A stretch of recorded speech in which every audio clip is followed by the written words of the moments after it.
Hey, this is Zac. And I'm Clint, and we wanted to thank Exo-terra for sponsoring this episode of Colubrid and Colubroid Radio. Exo-terra is the industry leader in glass terrarium enclosures, and we are a big fan of getting to see the species we work with both at home and at the university. We utilize Exo-terra caging here at Metazotics, and in addition to top quality terrariums, Exo-terra offers an array of heating options, lighting, supplements, decor, and truthfully anything needed or wanted when keeping reptiles. Thank you, Exo-terra, for supporting Colubrid and Colubroid Radio. Hello, everybody. Welcome to the post Colubrid Fest episode of CCR. We are tired, but we are fulfilled. I think that is the best way to put the way we feel. So yeah, and with as always, we got Clint. How are you feeling, Clint? Can you believe this episode's really happening? I really, the post Colubrid Fest episode. I mean, we've been talking about this for what seems like our entire lives. Yes, months and months and months. It was, I think it was around, it was in October, I think, when the initial stuff happened last year, and it's October 1st today. So, wow. Yes.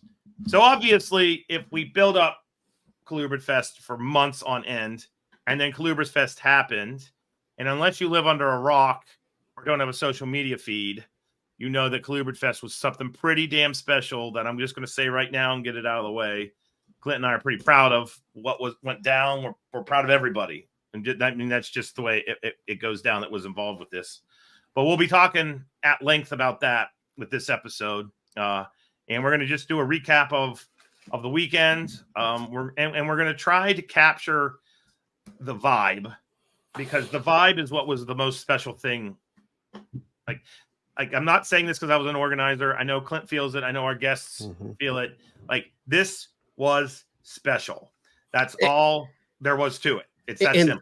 And that's why this episode's taking place. For all of our listeners, we want you to know that you may be thinking, well, all right, well, I'm not going to learn anything this episode. They're not talking about a certain species. They don't have a guest that's going into, a deep dive on. But we wanted to do this episode so that everyone can understand what just happened. Yeah. This wasn't a show. This wasn't an expo. This was an event. And I think every one of us walked out of there with an emotion we weren't quite anticipating. No, I wasn't anticipating that.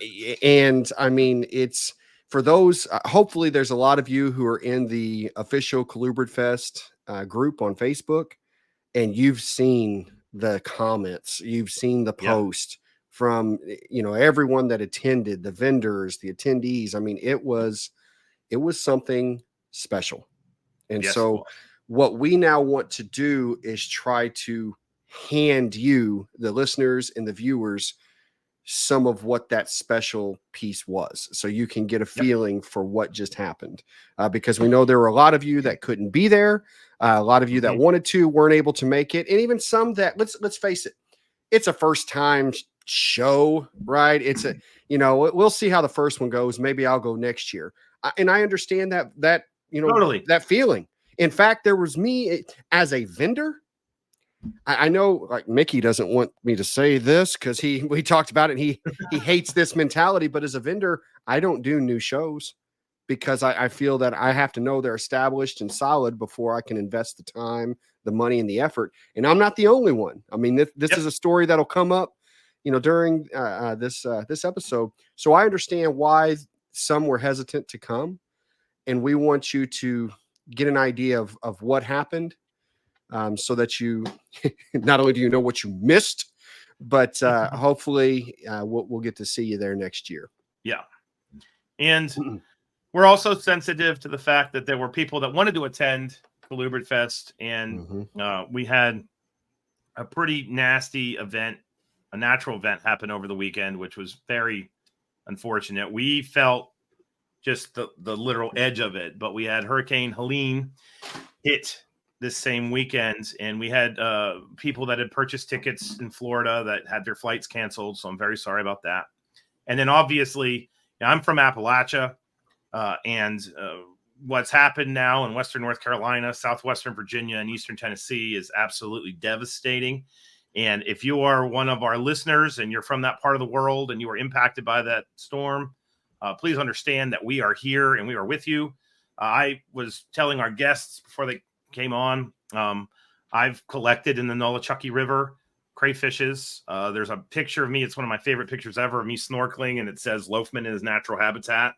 And I don't even know what that habitat looks like now. I stayed in Irwin, Tennessee, and know the whole myth, the Irwin elephant. If you heard of that, yeah, I'm my heart's breaking for y'all, and we collectively are here for you. So please, if this storm impacted you, the last thing we want to do is be insensitive.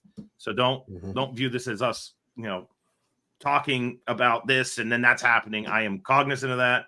Clint's cognizant of that. We are cognizant of that. We were talking about it on a conversation on the ride home that night. Literally.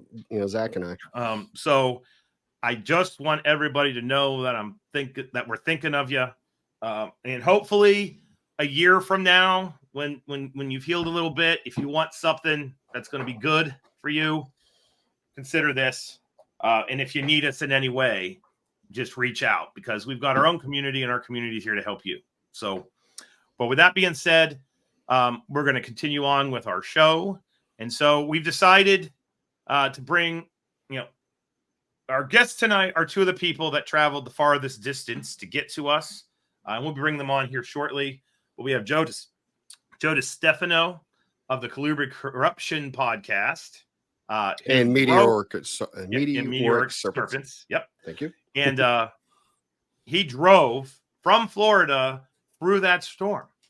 So he earned his right to be a guest tonight. And then we also have Kayla Martin of Infrared Reptiles. And she flew in from California and then did the show. So, and both of these individuals, they're part of the Colubrid Fest family. And they were our biggest cheerleaders. And there's a handful of others like Eric Westmoreland, have to, shout out to him, Donovan, with his designs, the Zirkles, and everybody else. But we'll be getting to Colubrid Fest here in a minute, but we do want to do our typical show for those who enjoy the market update and the science update. And so that's what we're going to do right now. So, Clint, you want to go first? You want me to go first? Yeah, I can go first here. All right. So what I'm going to do today is first I'm going to go over the typical numbers, and then I'm going to talk a little bit about some changes that are going to be coming to the market update that I think are going to help make it a little more appealing, more relevant, and not. I'm starting to feel stagnant in a way, reporting numbers, boom, boom, a little too often. So let's go ahead and let's pop this up here. All right, so. So what we've seen, we've got the morph market species breakdown. 70% of the snakes listed on morph market as of right now are ball pythons, which again, that number continues to go down. And it's not that there are fewer ball pythons being listed. We'll see that in a moment. But instead, we continue to see colubrids now growing up to 14%. Where that had been hovering around 11, 12, keeps moving up with more production hitting the book, so to speak. Boas are at 11%, other pythons at 5%. When we go over to the colubrid breakdown, we've got corn snakes at 30, hognose at 35, all others at 35. So still kind of seeing the same breakdown that we've become accustomed to.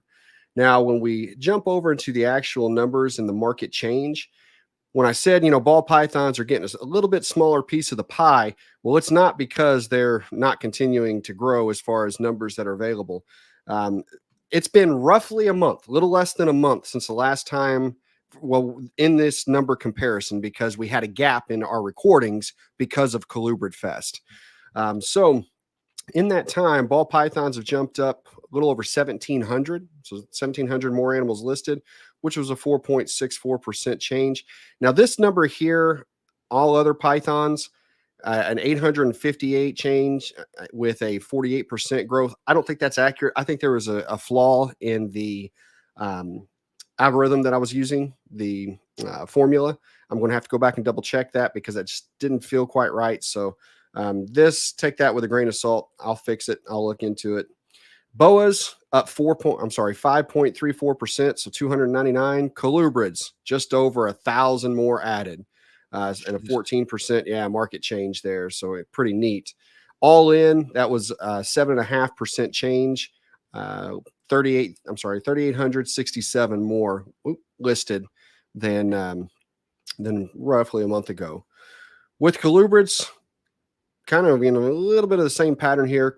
We've got corn snakes growing 334, so 16.2%. Hognose 361, 14.7% up. All other colubrids 306, so 11.9% up there. Scroll over here. Something that we continue to look at is just that overall pattern, that overall trend. This line here is showing you the total number of snakes listed on Morph Market. In January, it was roughly 60,000. We're now just over 55,000. So we will probably continue to see that go up. Ball pythons here, hovering right around the 40,000 mark. And then colubrids, overall colubrids, look at that. Whoo! See that big jump continues to climb. I had to change the numbers over here because I had 8,000 set as our cap before this. We're now over 8,000. And so we are certainly at the highest point since we started keeping tally, of what was listed, and everything really just continues to follow the same trend. You got corn snakes down here at the bottom, hognose, and all other basically, just almost the exact same. So I think that's pretty interesting. Now, as always, our market update is sponsored by the Show Me Reptile Show and the Show Me Marketplace. And so some cool things that I think that we're going to do going forward with the market update. One, all those graphs that I will continue recording the data, but we're only going to launch those out on the show once a month. So kind of like the first episode of a new month. And that way, instead of us looking at a 1 to 3 week change, depending on how our recordings are going, we can see 1 month at a time. And it truly kind of balances out because you guys have heard me talk about micro and macro events. And for example, we just had a macro event in the Southeast that came all the way up, the coast, and that's the hurricane. And so that macro event in that regional area is going to certainly skew some movement in some of these numbers. And so it's better to look at these in at least month or honestly even quarterly chunks, because it helps to balance the data and see really, how things go. So I'm going to start putting those up on a monthly basis. But a couple things that I think you guys are really going to like. One, I will report still market trends that I'm seeing. Some of it will tie into Metazotics, where I can talk more about online versus retail versus show. But also, rather than just talking about the total number of animals listed for sale, I now have access through the Show Me Marketplace to what's being searched. Oh. And I think that might even be more interesting. Now, this was a real quick thing, off the cuff that I just quickly, I was talking to Mickey literally when we were supposed to start recording. And I'm like, hey, real quick, give me just the number one thing searched. And surprise, surprise, 83% of the searches last week on the Show Me Marketplace were for ball pythons. Now, I know we're all thinking, well, that doesn't help. That doesn't give me anything. But just to give you an idea, this is the kind of data now that I will start getting layered and get it deeper and deeper so that I can try to figure out a little more of, okay, what species of colubrid is being searched the most? Or is there a morph maybe that's being searched the most? I'm not sure exactly how far we're going to be able to get detailed with this, but it's neat information. It's something cool. As well as when there's a new product that's coming out, maybe there's something that's happening in the market that, we need to talk about. I'm going to shift a little more in that direction, but don't fret. We're still going to keep the data because you guys know trends are extremely important to me and I love sharing those with you. But hopefully that's going to be something that you guys will will really enjoy. And we're going to talk more about the Show Me Marketplace and Mickey in a little bit. Oh, yeah. No, we have to. Done deal. Okay. So I'm giving the science update now, which is, of course, sponsored by Rare Genetics, Inc. As a gentle aside, we got to meet the peeps from Rare Genetics, Inc. Got to talk. They're with Ben. awesome. I love them guys. That was great. And it was really fun talking to Ben, just nerding out. I got to ask him about outcrossing morphs when you have a double recessive and your population's limited. Like, how do you actually outcross and get the heterogeneity back, which is something I've thought about a lot. And in so doing, I kind of just casually brought up to Ben that it would be great if our sponsor would come on our show and do an episode on outcrossing and what you have to do. And yeah, that's coming in the future. Don't know when, but I think that's an important episode for people that are dealing with these extremely small gene pools. Yeah. If you have, in my world, it's a lavender false water cobra because they all came out of one clutch in Italy. So how the hell do we get heterogeneity in there? So Ben and company, just to say, Ben was fantastic. Yeah. Kayla, she doesn't get enough credit, either. Great. The energy she brings, absolutely fantastic. I love that whole group, over there at RGI. Yeah, no. And thank you, RGI crew, for coming from, I think, Virginia-ish area over to Indianapolis to hang out with us and be part of the first one. That was really, really, really cool. And thank you to everyone who came and brought sheds. Yes. They were thrilled with all the sheds. Just jump into that. Eric Westmoreland for the win. I know he brought a ton. I did. So if you have the sheds, we talked about this at the event. They're moving, guys. They're going to get the same tests to determine what kind of ball python you have. They've already started the development of those tests for corn snakes and hognose snakes. And so instead of sitting there trying to figure out if you have a mask or a cinder corn snake, now we'll be able to actually find, I think it might be a SNP, which I'm going to be talking about here in a minute, or the actual gene, and be able to test for that. So that's pretty damn powerful. And that'll also help clean up the murkiness with some of the morphs.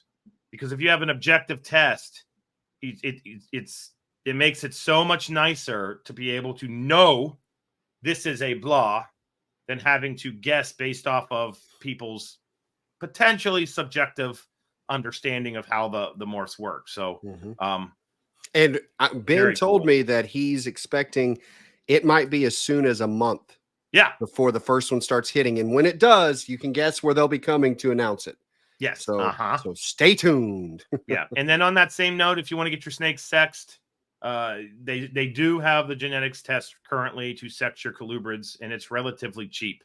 I think it's around $25 or something like that. You just have to get a shed skin to them. So, and if you have a lot, they will do bulk discounts. Yes, they do. So, I decided that we're going to go down taxonomy lane. So we have addressed many times on CCR various taxonomic conundrums in the world of colubrids that just make everybody oh so happy. And on the show, we've done the American rat snakes. I want to do a shout out to Harry and Chris on the King Snake podcast, King Snake Chronicles, I think is what it's called. They had me on recently, and I got to do the Getula complex, where I rather infamously said that Alterna, Leonis, and Greer-Eye, the Mountain Kings are like an IPA, and the Getula Kings are like Busch Light.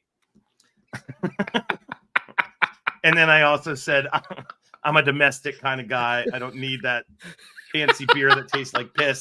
And what's the one and you snake made I buy? So many friends with those comments, didn't you? What's the one snake I buy at Colubrid Fest? A freaking Leonis. So I put a post up about that, and they quickly pointed out, didn't you say, or Chris said, oh, so you bought the IPA, and then somebody very quickly responded with, didn't he say that tastes like piss? So there you go. Eat your words, Loughman. I may have seen the light, and this might be a new obsession. So I'm giving it a go, though I really don't like IPAs normally. Well, I'm not see, that kind of guy. man, what have I been talking about for months? What has Mhm. like been the switch flip for me when it comes to Montane Kings? So, I'll turn you them. know, it's Yep. come on over, brother. Yeah, Come on well, over. I'm coming The over. I'm dipping my water's toes. warm, my friend. Yes. So anyway, so keeping this taxonomy theme alive of me making people's blood pressure rise on a routine basis when it comes to names, I was trying to think like what group of North American colubrids have we not addressed where there's a paper? And I remembered while I was thinking about this today that there is a group that recently had a taxonomic revision done. And where did everybody go? Here we go. And here it is. It's not the best looking thing, but you can take a look at the title. It's behind a paywall. I have a copy of it at school. But the title of the paper, if you're not on YouTube, is Fine Scale Population Structure within an Eastern Nearctic Snake Complex, Pichophis melanoleucus. And if you don't know which Pichophis melanoleucus is, here's your hint. This is one of my favorite species names of all the North American colubrids. Melano means black and lucus means white. So, and it's the Pichophis that's black and white. So we're, of course, talking about our pine snake friends. So if you know the taxonomy currently, it basically, we have Pichophis melanoleucus, which is the northern pine snake, Pichophis melanoleucus mugidus, which is the Florida or southern pine snake, and then Pichophis melanoleucus loading eye, which is the black pine snake. And this paper came out in 2021. It's by Zac Loughman, Orton and Crowther. And it came out right at the end of 2021. And I remember when it hit because I was super excited. I love pine snakes. They're in my absolute, top 5 North American colubrids. We have them at the university. I kept pine snakes all the way back when I started. And we have an abstract here. And in case you can't read it, I want to read one sentence of this if I can find it. Oh, yeah. Everybody gets to see the professor put on the broken glasses. So here we go. This is about as nerdy as it gets if you're on YouTube. That's right. He's taken, ladies. He's taken. Yeah, I'm taken. All right. So further, our results indicate that the observed genomic diversity is spatially distributed as a pattern of isolation by distance and suggests that the current subspecific taxonomy do not adhere to independent lineages, but rather show a significant amount of admixture across the entire melanoleucus range. There's an awful lot of fancy speak in there, and what the hell does that mean in English? Our results show the subspecies don't exist. So what that would imply is that black pines taxonomically don't exist. Southern pines, Florida pines, taxonomically don't exist. Northern pines do exist. They're the nominate species. They're melanoleucus. So loading eye and the southern pine would just go poof if this was accepted. And somehow this got a little bit of traction when it came out, but nobody really, I didn't see people losing their minds. Like I thought for sure this has to be a Burbrink moment. And then it was just crickets. But in reality, that would mean that there would just be Pichophis melanoleucus, and then these are just populations that have a different phenotype. So the paper that I want to talk about is not that one, because last year in 2023, and let me get this one up, another paper came out. And this paper is pretty awesome. So we're clicking away here. Oh, come on. Let's go. Select tab. Oh, window. Here we go. Window. There it is. Share. So this is the new paper. And what's really interesting is Zachary Nicolaikis is on this one too. And I'm going to, I don't know this guy. So you're getting my props, bud, whoever you are. But species delimitation of Eastern Pine Snake Complex. All righty.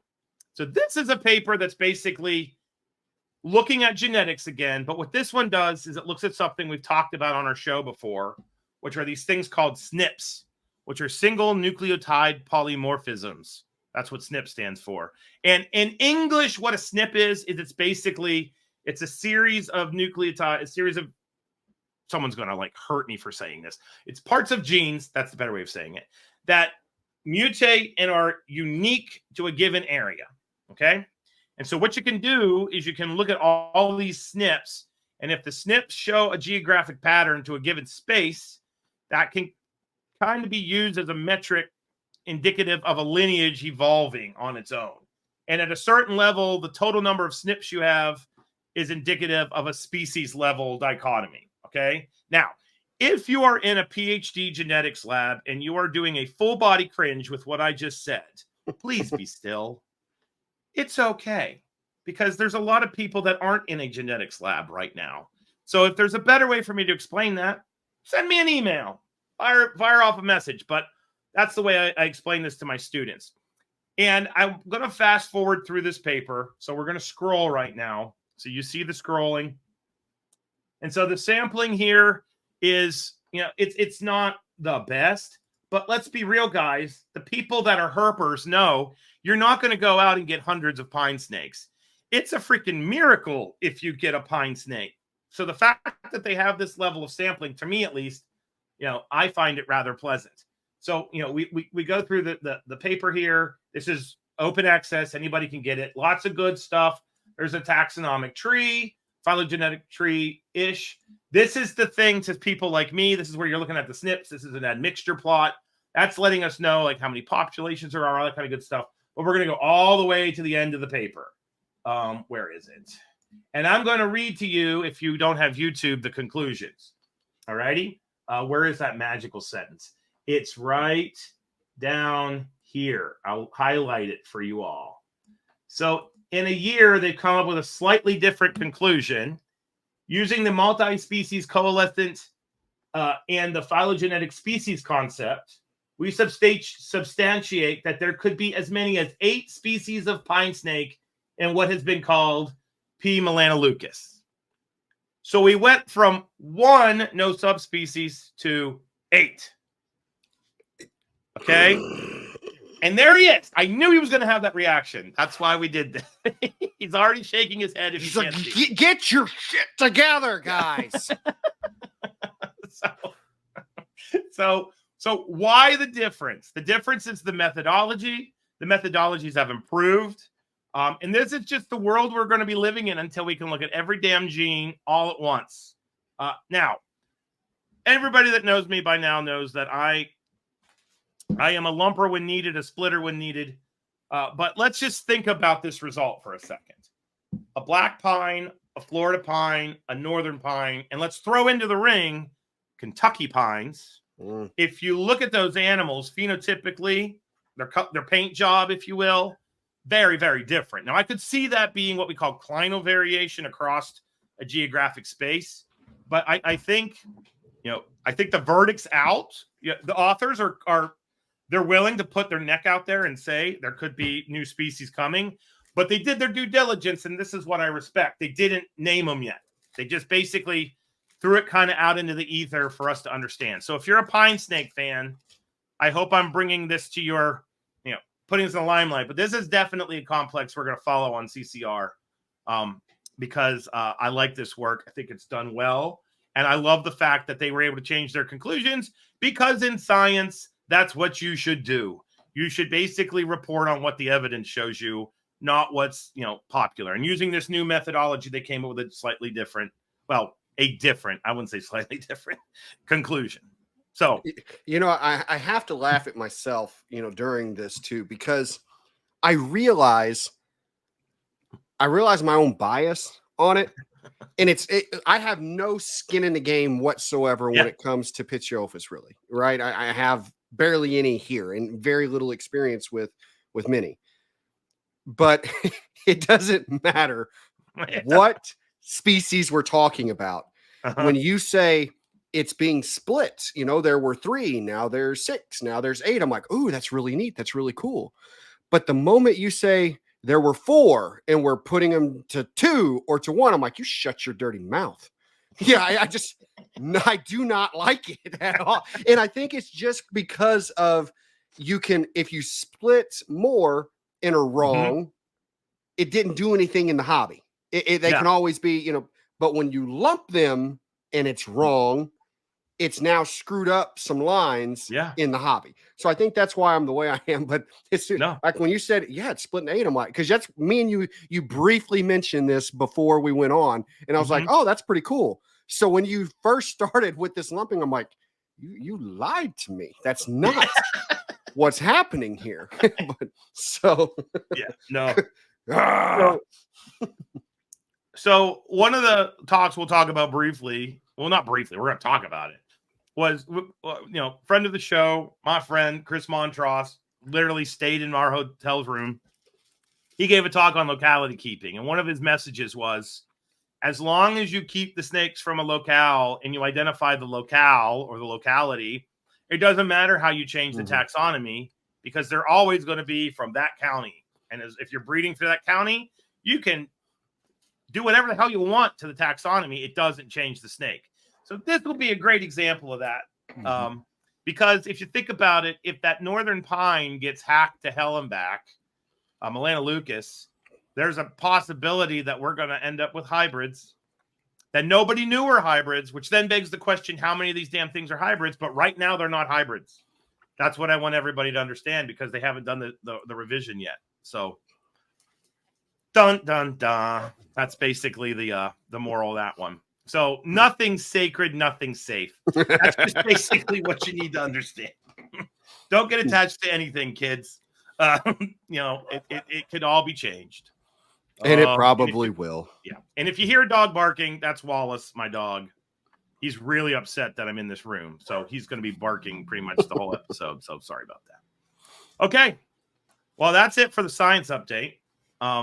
We have, the thing that happened since the most significant thing in our lives right now, has been that, as far as, anything dealing with herps. Let's just jump to it. Yep. All right. So I'm going to bring to the stage our guests. So the first is going to be Kayla. And here's Kayla all the way from California. And now we have Joe in Florida. So how y'all doing? Pretty good. I'm still exhausted. Yeah. Except 1:30 in the morning for you? Is that when that's when you landed, wasn't it, Kayla? Yeah. I landed at 9 and then had to drive home. So the airport's far away from home. Yikes. Well, thank you for your service. Absolutely. Thank you. And then Joe left at 3:30 and got home like 2 days later or something, like 1 day later. Kind of close. Yeah. Yeah. So anyway. Now, Joe, you had an interesting trip in, right? I did. So kind of tell everybody what happened there. Yeah. So in preparation for the trip, because again, as I said, I did drive from Florida from my residence in Boca Raton. So I'm all the way down in South Florida, pretty far down there. In preparation for my trip, I got a bunch of servicing to my car done, because I was like, well, want to make sure, driving about, I think it was like almost 2,400 miles total. So it's like, hey, my car should probably be pretty, serviced and whatnot. That included an oil change, which I would have needed anyway, a new battery, and like a coolant flush or whatever that is. So I get all that done, and I find myself in the middle of Georgia stopping for gas, and I pull up to the gas pump. I'm on the phone with my girlfriend, turn off the car. I try to open the gas cap. Nothing, which means my door's locked. I'm like, well, that's weird. I just got out of my car. Then I go back to my car. No electronics. I get in my car, try to start the engine. Nothing. Car's dead. So I get a jump from someone who is very nice. Then I tell my dad, he's like, well, you got to test it. So shut the car back off. I shut the car off. Dies again. Then I get someone to jump me a second time, and now I'm pretty frantic. I go to a Mavis discount tire. They can't figure it out. Then I drive another 20 minutes to a Honda. While that's happening, the computer, like the screen where like my interactive screen is flashing and stuff. So it's all janky stuff. Then I get to Honda at about 3:30 and they close at 5. Or I got there like 3:30, 4 o'clock. They close at 5 and they're like, yeah, this might take a little long and we might be able to figure it out. But, if this stops at 5, can't do anything. And remind everyone that there is a hurricane on my tail. Yes. And I'm in the middle of Georgia still. There's a hurricane on my tail, and I left super early in the morning so that I could beat out this hurricane. So they come out to me at 4:30 and they're like, yeah, so the machine is saying it's going to take another 55 minutes to figure it out. There are signs that there might be something wrong with this battery, but we're not 100% sure. And I'm like, well, so a decision has to be made. Ultimately, the decision was to change the battery out again. And remember, we did this 3 weeks ago. Yeah. And sure enough, bad battery. So I will be marching over to Jiffy Lube probably tomorrow night and demanding my refund on the warranty. So, and Joe was originally going to be stopping at my place on his way up because he was kind of coming through so that he could sleep. He's going to, crash at my house instead of driving. Because, I mean, if you were driving straight through without the issue, how long of a drive was that going to be? If I got to your house, I think it was like 15 hours total to get to your house, if I'm not mistaken. And then it would have been another 3 hours after that going. Yeah, so four, like 13 to 14, maybe 15 hours to get to your house because you were a little bit farther west too than the path it was taking me. So we first off, I was going to be so happy until he called and said he was going to have to shift because not only the guest room's ready for him, all that, but we've got this pillow that it's a Superman body with my head on it. And so I was going to have it in the bed because, Joe's traveling. He's staying in a scary place. He's never been before. Super Clint was going to be there to protect him through the night. But, it's funny because he calls and he messages and says what's happening. And, I know he's kind of like halfway, in the trip at this point. So he's stuck in the middle. He's got this hurricane coming. He was already, he wanted to come so bad, but was still kind of nervous about that drive and everything. Let me mind you, I'm pleading with these people at both car places. I'm like, I'm too far from home and I'm too far from my destination. Something has to get done. We have to fix this. And I'm not getting caught here. Like, it's not happening. Well, and I know this hurricane's coming, and all this, and it's like, Joe is not a child. Yes. But I am a father.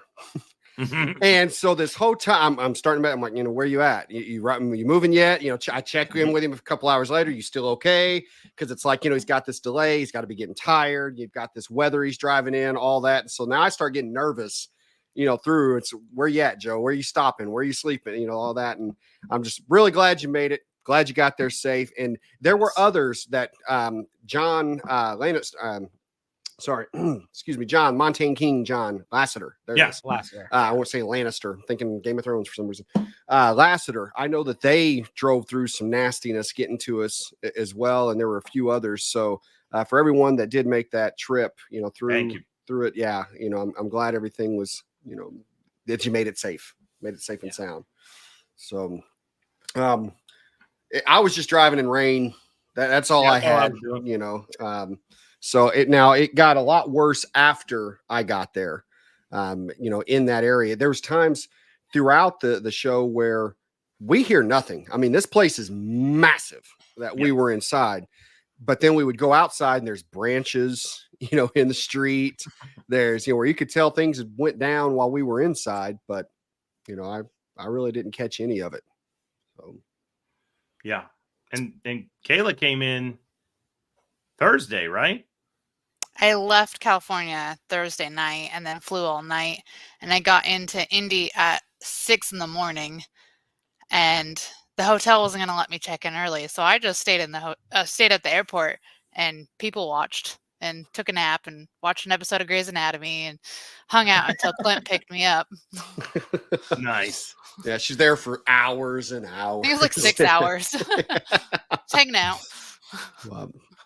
Yeah. So people traveling, people dealing with the weather, everything. And so we get there on Friday, and well, the West Liberty, this is the easiest drive. It's a long drive. It's not, I mean, it's not a super, it's 5 hours, but to put that in perspective, everywhere I go to do my crayfish research is 5 hours. So to me, this is really just kind of status quo. But the West Liberty students and I hopped in the van, and we just drove. I-70, Interstate 70, which goes right through Indy, is the interstate that goes through Wheeling, West Virginia. So we get on I-70 and drive 5 hours and get off the exit at the convention center. I mean, that's literally what we did. It was not that big a deal for us at all. But yeah, we get there, and Friday was set up. And I don't know what the hell that looked like. I just know the students and I showed up. So here's the thing. But it was a little bit cumbersome for some of the peeps. It was. And I'll tell you what, throughout this process, there were so many questions before Colubrid Fest that you would think a simple email or phone call and we would get an answer, as far as does the venue have this? Where do you go for that? Once I got there, I realized what Mickey has been dealing with. Yep. Because I will say the venue was beautiful. The room, the light, everything was great as far as that goes. But you pull up, and when I tell you guys this place is massive, you can't tell from the outside how big it really, really is. I will say at one point, we went looking for a lost pallet, and Mickey and I walked around. We found a room. This is just one room, one small piece of this massive area that you could probably fit 3 football fields in. It was that big. And then we found 3 more. I mean, it's in the people don't even walk around in there that work there. They're driving these carts. I mean, it's huge. So we pull up, and there's the loading bays. And by loading bays, I mean, there were dozens and dozens of loading bays. And we're like, okay, we're here for Colubrid Fest. Where do we load? And he's like,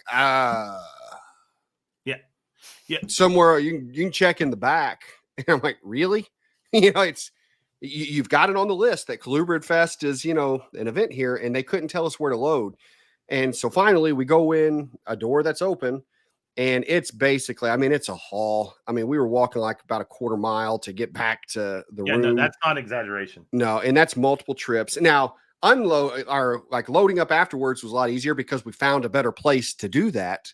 But even when you're asking workers, I mean, you can tell they're just like, I don't know. Yeah. And so I can see now why it was so difficult for Mickey when it came to talking with this venue or getting any kind of replies or responses. But I'd like to add one thing that added a little bit. Like, one of the things we want to do with this episode, guys, is be honest the entire time. Yep. So it would be disingenuous for me to say that my initiation into the weekend was kind of like, I had 2 vendors come up to me, and they're like, is there any way I can get closer? Like, this is kind of like, I don't even know where my car is. That was my favorite statement, is I lost my car. I was like, oh, and they literally lost their car. So I thought, we're starting off great. This is not, but in the end, we kind of figured it out. We got our way. I brought the projector and the computer and everything for the talks, which was right next to the hall that the vending was in. And we needed a stand for the projector. And silly me, I thought that we could get a stand. And I asked, can we get a stand? And found out that to get said stand was going to cost close to $200 for 8 hours.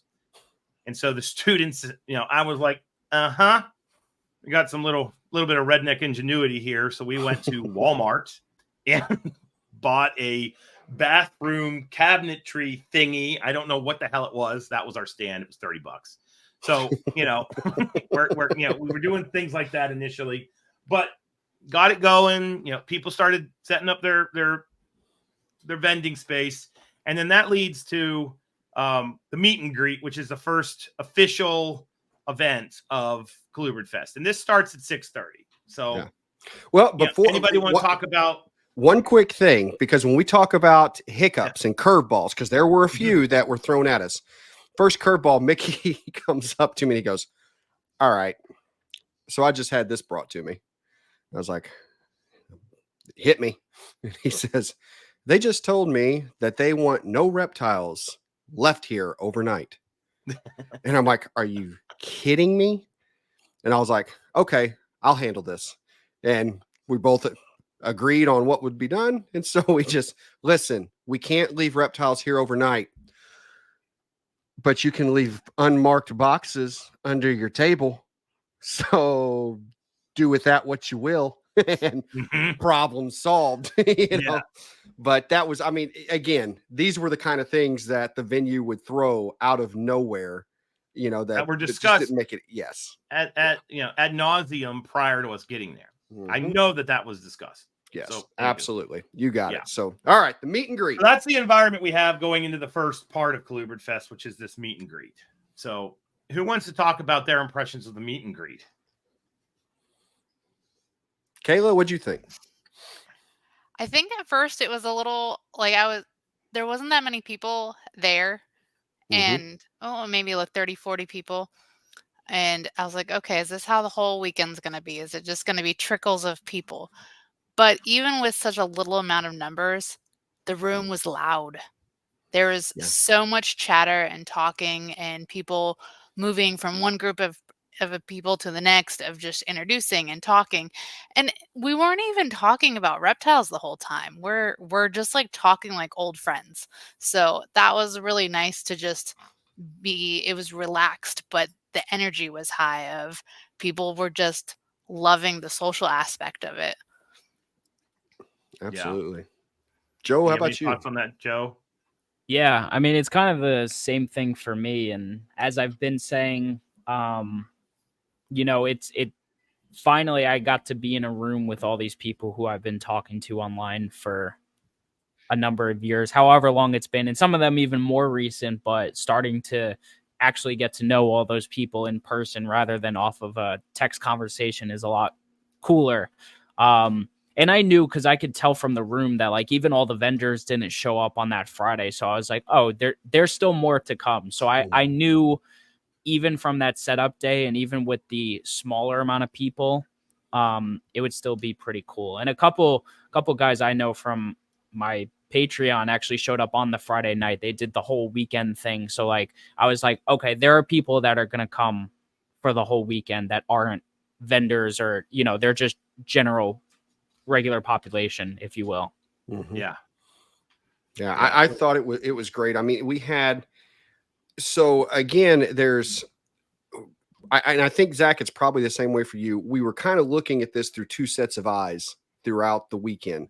It was one as a participant, you know, but it was also there. We're going in with a set of nerves because it's nerves. Yeah, we want this to be an event for those who are there. You know, we want it to be something special. It's, again, I really don't like calling it a show. I really don't like calling it an expo. That was not a show. No, it's an event. There was a show there, but it wasn't a show. Yes. And at one point, you know, I remember looking around the room as because I people scan constantly. And so if you're ever talking to me and you see my eyes darting around, it's not that I'm bored with you. It's not that I'm not into the conversation. It's just a natural habit of mine that I'm always scanning on what's going on, you know, around me. And I'm doing that while I'm in conversations, and I'm seeing groups all over the place talking. Yes. But then I talk for a little bit and I look up and the groups have shifted. There's different people talking to different people, and there was no one standing alone. You know, everyone was going up and intermingling. And I know that we stepped out at one point, and I think it was Mickey that I was talking to. And I think, Zach, you came up towards the end of it, because naturally, you know, there's constant like side steps on, okay, where are we at with this? What's going on with that? And while we were in the actual showroom, which was next to the meet and greet, you could hear the volume coming out of that room. Pretty awesome. And there were some introverted individuals in there, you know, a good number of them, but it just came out. Yep. And I mean, that's whenever I said, check. Yep. And what I meant was, we have these boxes throughout the week that we have to check for this to be a success. And so far, check. The first one's a success. That wave of volume you're talking about, I know exactly what you're talking. If you and Mickey had kind of gone off on your own, and then I saw an opportunity, and I darted, because one of the things that was great about this is every time I'd stop talking to someone, I would turn, and there'd be 3 more people waiting to talk to me. And then and it's not like oh God, I got to get here. It was like, oh, and they'd start a conversation, and I would literally think like, I wanted to have this conversation, I don't know, 15 times the past 10 years with somebody that actually cared about it as much as I did. So that was what was really kind of refreshing about it. But I saw like an opening, and I saw you two talking, and I just wanted to kind of have a meeting of the minds of the 3 of us. And when I got to you all, we chatted for like 5 or 10 minutes. It was about 40 minutes in, and that volume went up. And when that volume went up, I thought, oh, a bunch of people just showed up. That's what, like we've doubled our quantity. And I went back in the room, and it was the same amount. But that was a great thing, because we didn't have people just kind of, sitting there not speaking, which meant everybody was comfortable. Mm-hmm. People were comfortable because they were finally in their community. And when we talk about community all the time, I see it constantly posted in social media and hear about it. But this was legit, actual community. It was the definition of it, because people were there with their people. And that's what we were trying to get. So that was my check as well. And there were basically 4 checks we had to hit. We had to hit the check for the meet and greet. We had to hit the check for the talks, the check for the auction, and the check for the show. So, we got out of there, went back to the hotel room, and didn't really know what was going to happen the next day. Right. Yeah, we didn't know what was going on there. Well, does anybody have anything else to say about the meet and greet before we talk about what happened afterwards? A little pizza gate. Oh, I forgot about that. Yes. So I have. So the students that went with me were the grad students, Cleo, Zach Kaminsky, and Annabeth, who were lifesavers during this event. That's why they're getting name recognition. Yes. And then we had undergrads. Derek is actually a non-traditional student. He's the Derek from the summer that kept our snakes alive, and he came to West Lib through podcasts, which is awesome. And then we have Tyler and Stanley, who are important because they're the people the auction went to. So I have a bunch of 20-somethings, young 20-somethings, and Derek's with us as well. I think he's in his late 20s, early 30s. And we have eaten nothing. We've eaten no food. And we got back to the hotel at like 10:15 or something. And so I asked the people, like, was there a pizza shop nearby? I don't remember the name of the pizza shop, which is fine. And so I ordered the pizza and was like, can you deliver? They said, do you want it delivered to your room or downstairs? And I stupidly said to my room. So, it's 20 till, no knock on the door. 11, no knock on the door. 11:15, no knock on the door. I'm freaking ready to chew my foot off. And so I call the people and I'm like, yo, where are my pizzas at? And they're like, oh, it shows they were delivered. I was like, hell no, they weren't delivered. I mean, I was kind of hostile, I'll admit it. And then it said, no, they were delivered down in the front. And so Sarah, who was one of our speakers and is now my grad student, by the way, she and her husband were walking back in at this point. And they were like, oh, yeah, there's like 6 pizzas. They were down here. Some mother effer stole my pizza. Who does that? Someone else who was just as hungry, man. I'm picturing those Bud Light commercials. Yours, Z Loughman. Yeah. Yes, I am. So anyway, but the part that irritates me the most is I bought those pizzas with my state purchasing card, which also means they stole that damn receipt, which means now I have, I don't know, probably 3.5 days of paperwork. So anyway, that is, in my opinion, that's a little bit worse than not getting dinner. So anyway, that's how the night ended. But I went up and Chris Montross was staying with us, and I had to tell everybody. And Montross's reaction was he just laughed. That's all he did. Just the most evil cackle ever. Rolled over, went back to sleep. So, well, I have to say that me, my buddy Ricky, who I'm going to bring him up a little bit later, my wives and Kayla, we all enjoyed our pizza. Thank you. Was I brought didn't. in, and it was No. So wake up the next day. One of the issues with this venue, lots of venue issues, but we, the morals of Colubrid, we just figured things out. Mm-hmm. Absolutely. And parking was expensive, and so we ran a shuttle with the West Lib van to get people there so they could leave their cars at the hotel. But it's now talk day, and like I said, had no clue what the numbers were going to be. And Clint, Mickey, and I, just to kind of let this out right now, the number we were hoping to get in the room, we said that if we got 50 people to the first one for talks, it was going to be good. And pleasantly surprised, at the highest number I counted, we actually broke 90. We had 92 people there. I'd say it was nearly 100 with all in the room. That's pretty damn impressive. And if you were one of those 92 people, thank you.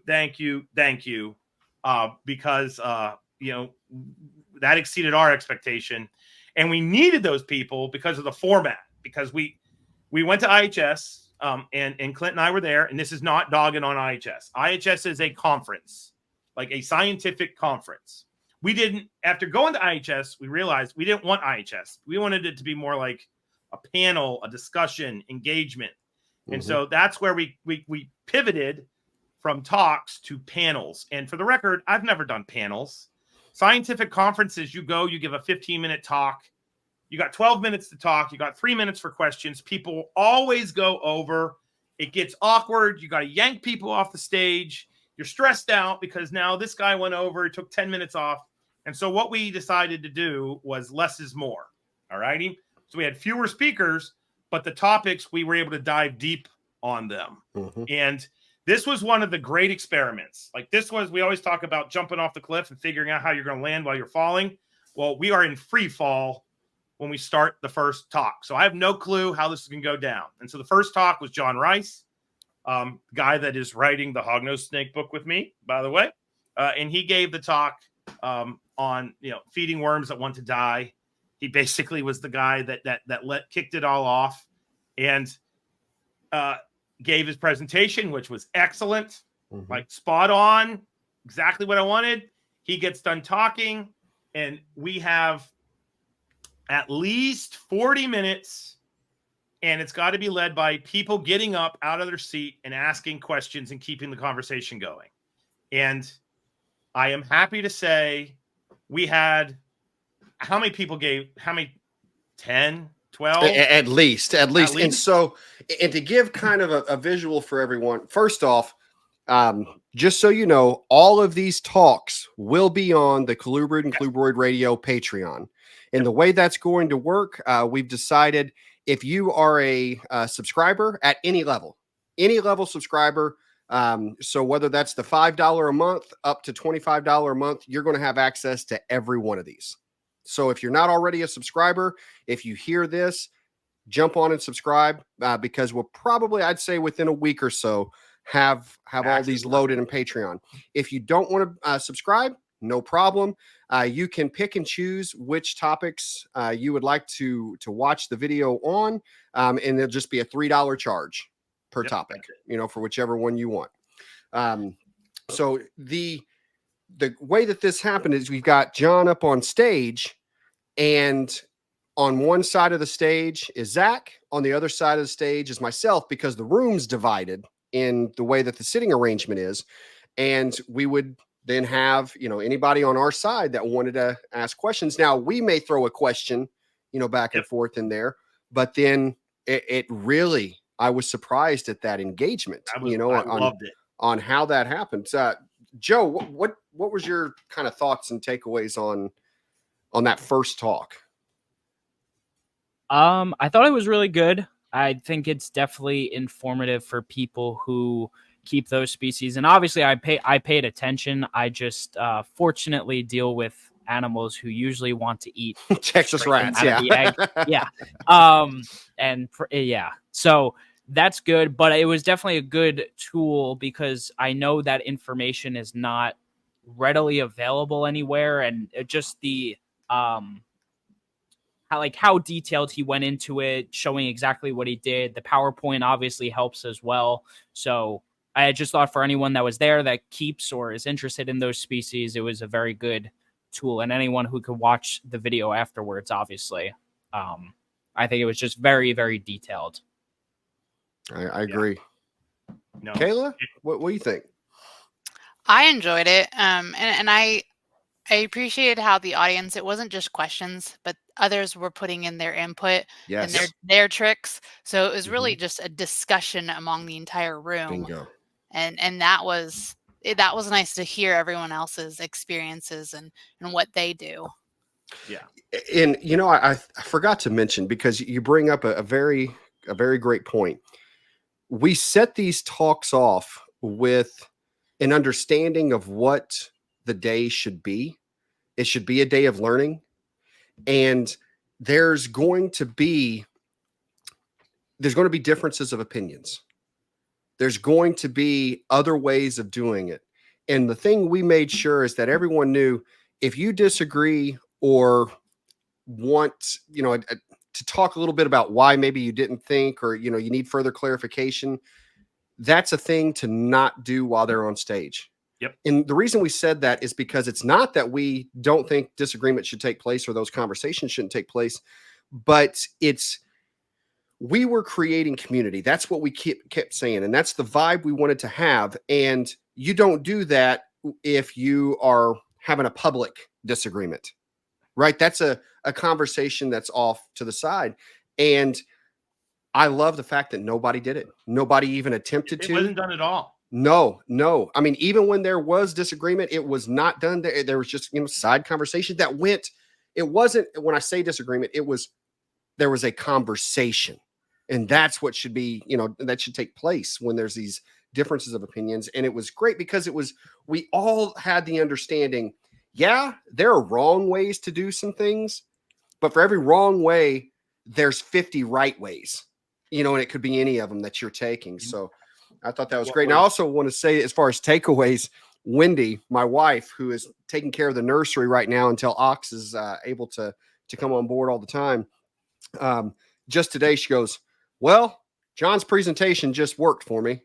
I said, "Oh yeah?" And she was about to pull a frozen thawed out of some, I don't know what snake it was, out of their cage. And she goes, "And I thought it looked a little interested. So I started smacking the hell out of it in its face." And she goes, "It just rah!" And it took it. I'm like, awesome, great. So it certainly had value for us. Yeah, no. But so I'm a teacher. Everybody knows that. And I have to lead class discussions. And I know there are teachers that listen to our show. And every teacher has that moment where you throw something out to the ether and you go, "So, what's the answer?" Like I said, I'm trying to think of what it was today. I can't remember, but like, what's the largest continent on Earth? And then everybody, what is it, guys? And then you just get this.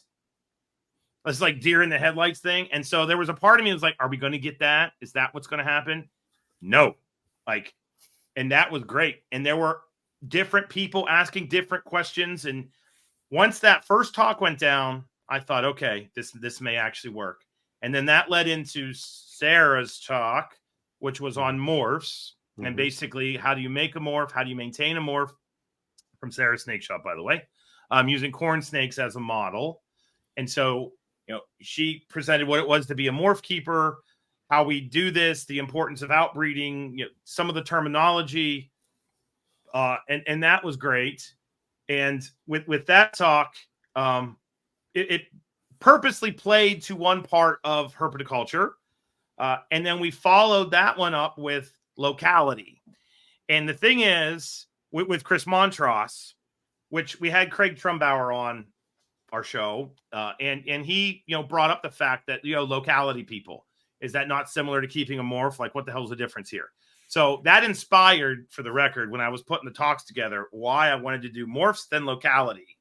because you have this continuum of herpetoculture there, and you can kind of you have an opportunity to hear the morph perspective, the locality perspective. And so Chris gives his talk, which was the happiest talk of Colubrid Fest. Nothing but unicorns and rainbows the entire Chris time. is always happy. He Yes. is. He is. Didn't mention that Florida is going to be mowed over and turned to nothing at least 10 times. It's rather funny. Quite the motivational speaker you are, Montross. I love Yes. you. But his talk, you know, so like Sarah's talking about, you've got this limited gene pool, you've got to keep it pure. Here's how you do that. Here's outcrossing. Meanwhile, Montross is talking about, you know, the ethos of why you start a locality project. And it was great because we have these two kind of ends of a spectrum.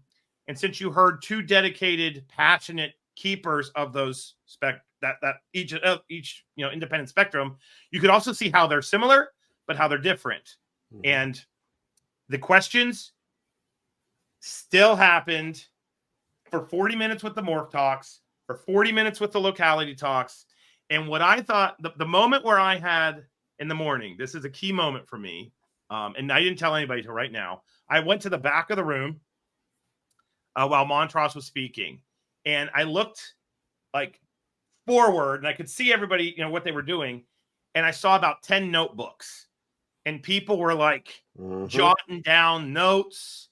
And when I saw Amy Zirkle taking notes, and I consider her a mentor, I was like, okay, yeah, it's working. Like I just got chills down my spine because I was like, Zirkle doesn't need to take notes, but let's just be real. But she's taken notes because she came there to learn, and she's been doing this since, you know, the mid 80s. So, and then right next to her, up in the front row where I was standing, there was a keeper that had been keeping for 5 years taking notes. So it basically shows like people were there to learn. And when you're around people that want to learn and everybody's got that vibe, then it's infectious. And then that's what creates a learning community, not to get a little bit education-ese on here. But I just knew it's going to work. Like, I think it was about, the talk started at 9. I think it was literally like 10:30. And that's when I had my check. Not to be arrogant. I'm not being arrogant, but it was more of it wasn't arrogance, guys. It was actually a gigantic like, okay. No, I get it. It's working. Because there's a lot of pressure there. Absolutely. So now, Joe, you have, you know, being that you're working with Texas rats, you're working with morphs, but then of course, Texas is going to be kind of a shrunk down, you know, there are localities, you know, of Texas rat morphs. So, I mean, you know, this would kind of play into your wheelhouse, both of these conversations. Yeah. So, I like the morph talk. The only thing I say for me about morphs is I think I'm ignorant to the fact that there are people who don't understand the way genetics work, because I learned it at such a young age. And I work with ball pythons too, which can be a little more intricate than, you know, your standard simple recessives that like all corn snakes have and stuff like that. And my Texas rats, you know, they're all simple recessives as well. So, I think I'm ignorant to that, and I kind of just understand it a little bit better, but that's fine. And then the locality talk, I always think is interesting. I like learning from Chris. I've had him on my show as well. But, you know, something that I thought about that came up and the way he was kind of describing things is that also a question of everything else that happened that weekend. You know, locality animals could be quite important to preserving the genetic integrity of even your morph animals, especially if there's a lot of inbreeding going on and you know, line breeding for certain traits there. Because if you bring an F1 animal, an F1, you know, from wild caught to wild caught into your morph collection and outcrossing there, and while Chris might think that's blasphemous, but like if you do that, that is good for your gene pool within your own collection, and is something I've definitely considered doing, like with my Texas rats down the line. I think it just needs to be the right animal for me, physiologically and the way they look, phenotypically, sorry, was the word I was looking for. No, I get it.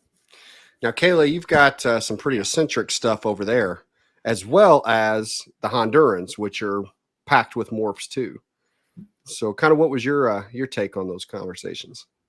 Well, I'm not a locality person, so because I keep exotics, which True. is, and I say that because that's how he separated the North American locales versus everything else that's not a locality, because you can't really, you have to know exactly where it's from, where Right. it's imported, you know, who captured the animal, and that gets way messier and in depth than just the North American stuff where we go catch things in our backyard, or, you know, figuratively speaking. And I think Montross actually talked about that too, didn't he? Yes. Yeah. Yes. On, you know, where trying to keep localities from another country, it's good luck. Yeah. And most of my, well, all of my stuff actually is not from here. So that was part of the discussion. I'm like, okay, I'm checking out, not really, but I was like, this doesn't apply to what I keep, other than the fact of like bringing in new blood. Yeah. And that applies. Yeah, absolutely. What was the next talk, Zach? Then we went to lunch and we came back to Dr. Whitman. Dr. Whitman, yes. That was a deep dive right there. Yes. Yeah. Yeah.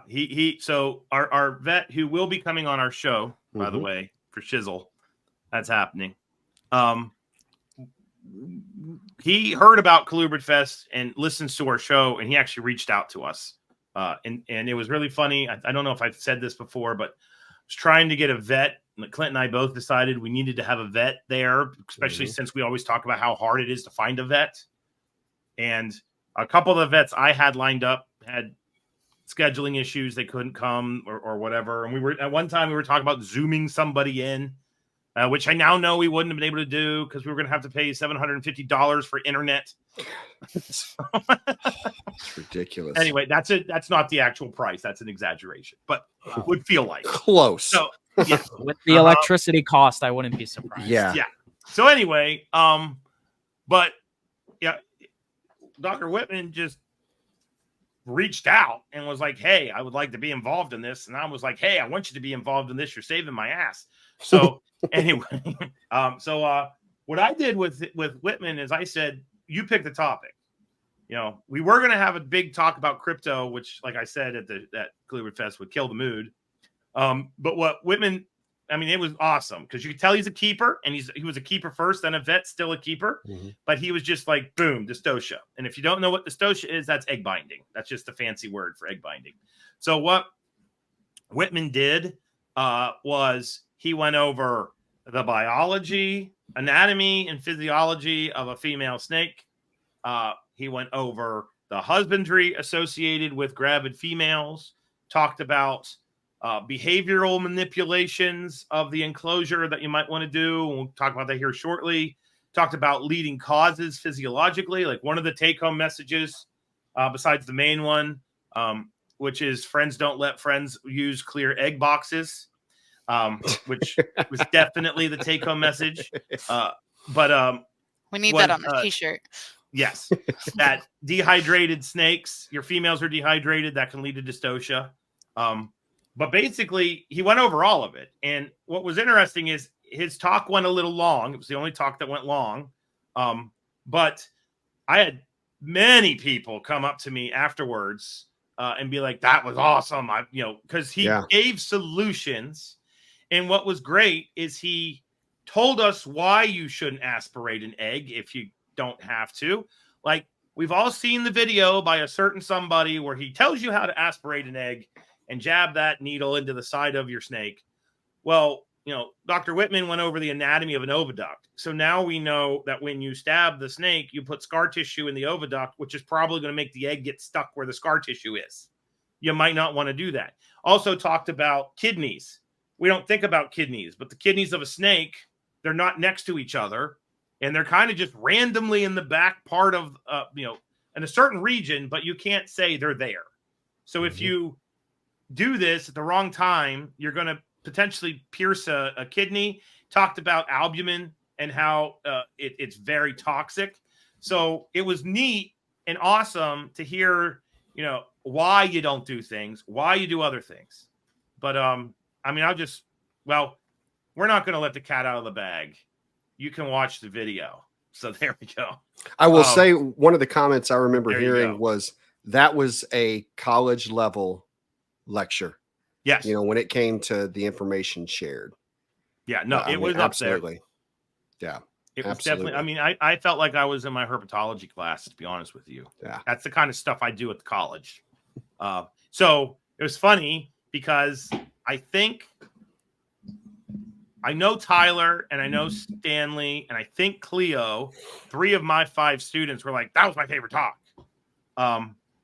So anyway, but I'm curious to hear Joe and Kayla's take home from that talk, because I told them, whatever level you wanted to be at, you do you, boo, go. And he definitely did him. Yeah. An excellent job. Cool. Excellent. So Kayla, you want to go ahead? Out of all of the talks, that was actually my favorite. And I think because it applied to me mostly. If you're breeding snakes, you're going to run into egg binding at some point or another. I swear it's like at least one snake a year. For whatever reason, it happens. And I mean, you can do everything right and it still happens.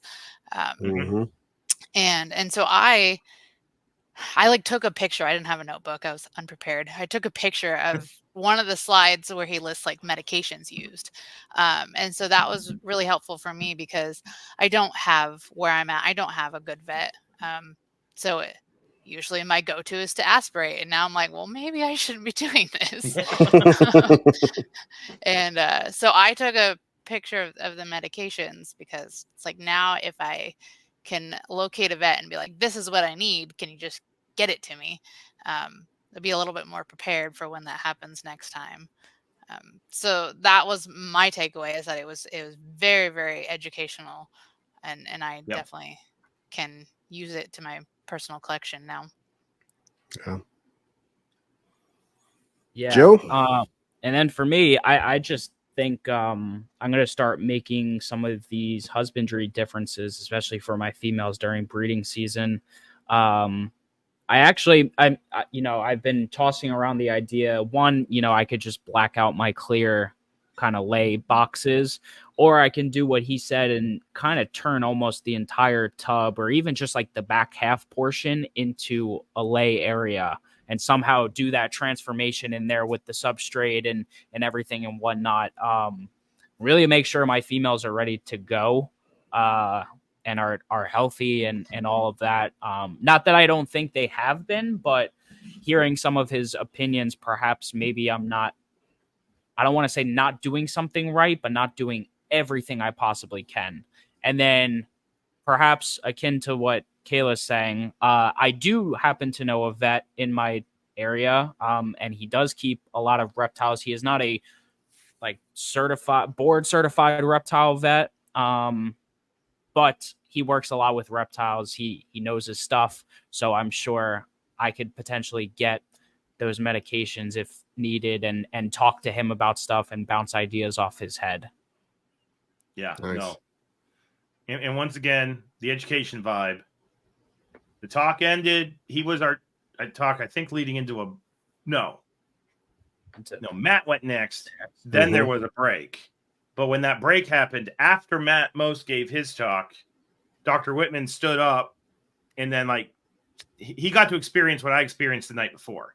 He stood up and was trying to get to the bathroom and then completely got consumed by a small crowd of people. So, because there were all kinds of questions, comments, you could definitely tell that people were resonating with the information. And there was a whole lot of, that's incentive of didn't think of it that way. So it was just an absolutely excellent knock it out of the park presentation. Yeah. Yes. So next up, we had Matt Most. Yeah. If you listen to the show, you know Matt Most. Yep. I thought it was Sarah and I that was after him. I thought you guys That's were what I after thought Rick. too. No, the women were after Dr. Whitman. Was that the order? I thought it was Matt. That's why I Well, that's pointed at good her. because I'm going to tell you what, this is the one that I want to talk about the most Yes. for a number of reasons. This was a turning point in the day for me. Well, can I say something real quick? Yes, I'm going to say something about you during this too. Me? Yes. Okay. Well, I don't know if it's the same thing. So, little backstory on this. The talk day wasn't supposed to be my day. I'm not saying that, but it was my responsibility to lead the talks. Okay. So what was initially planned for the women in herpetoculture talk was, I don't know if you remember this, Clint, you were going to start and then I was going to go and then you were going to start and then we were going to feed off. Oh, I remember. Yeah. But, well, wait a minute. You got in such a freaking groove, dude, that I was just like, I'm just going to go to the back of the room because he's. I know you did, It asshole. was very high intensity. So, okay, let's Well, set you were the going scene. and going, and I was like, wow, it's like he's at Eyeglass World or something here. And you know, I don't want to kill this groove he's in, so there you go. Okay. So That's yes, my perspective. I do remember that we were supposed to bounce back and forth. And for just so you all know, whenever we're like doing the show here, we may have an outline. A lot of times we don't. And one good thing about there being two of us, and we're both very good on our feet. When one of us is going, it does give that other one a moment to think about, you know, a next direction with a question, or if you didn't have one, whatever one of us just asked, it gives the other one something to roll with and play off of and build, right? And we're very good at that. It works. And so that's what I was planning on occurring. And so here during this conversation, and I'm going to tell you why this conversation was so big for me too. So during this conversation, you know, we're both on, there's 3 microphones. So everyone understands that there's 3 microphones total, and they're all on a cord. So we can't really even get that far away from the stage. Well, we have Sarah and we have Kayla on the stage, 2 microphones. There's 1 microphone for Zac and I. So I'm on the side of the stage and I start asking a few of the questions, getting us going. And I turn and Zac's about 10 feet behind me, maybe 15. And I ask a few questions and I'm kind of starting to think, all right, let's get Zac, it's his turn. Let's let him get a question in here. And I look and I kind of even give him a head nod, like, come on up here. Didn't see that. Yeah. I don't know how. Like, come on over. And so but I turn around, and I keep going. We're keeping the flow moving, all that. I turn back around about 10 minutes later, Zac's gone. And then I see him in the very back of the room. And I'm like, where are you going? Like, what the hell is happening? Now, here was my thought, because understand that this conversation, women in herpetoculture, yes, this was going to be the most emotionally charged conversation of the entire presentation. And the reason I say that is because I knew it was going to be, and it had to be, but it had to be navigated properly in order for it to work.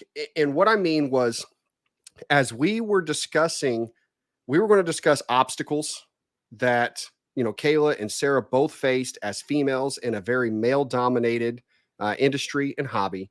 We were going to discuss experiences, frustrations, and I knew not only was that going to bring up some fury possibly in the two of them, which is just going to lift that emotion, it was going to do the same thing to our female audience members, because they're going to be thinking, I've dealt with that same shit.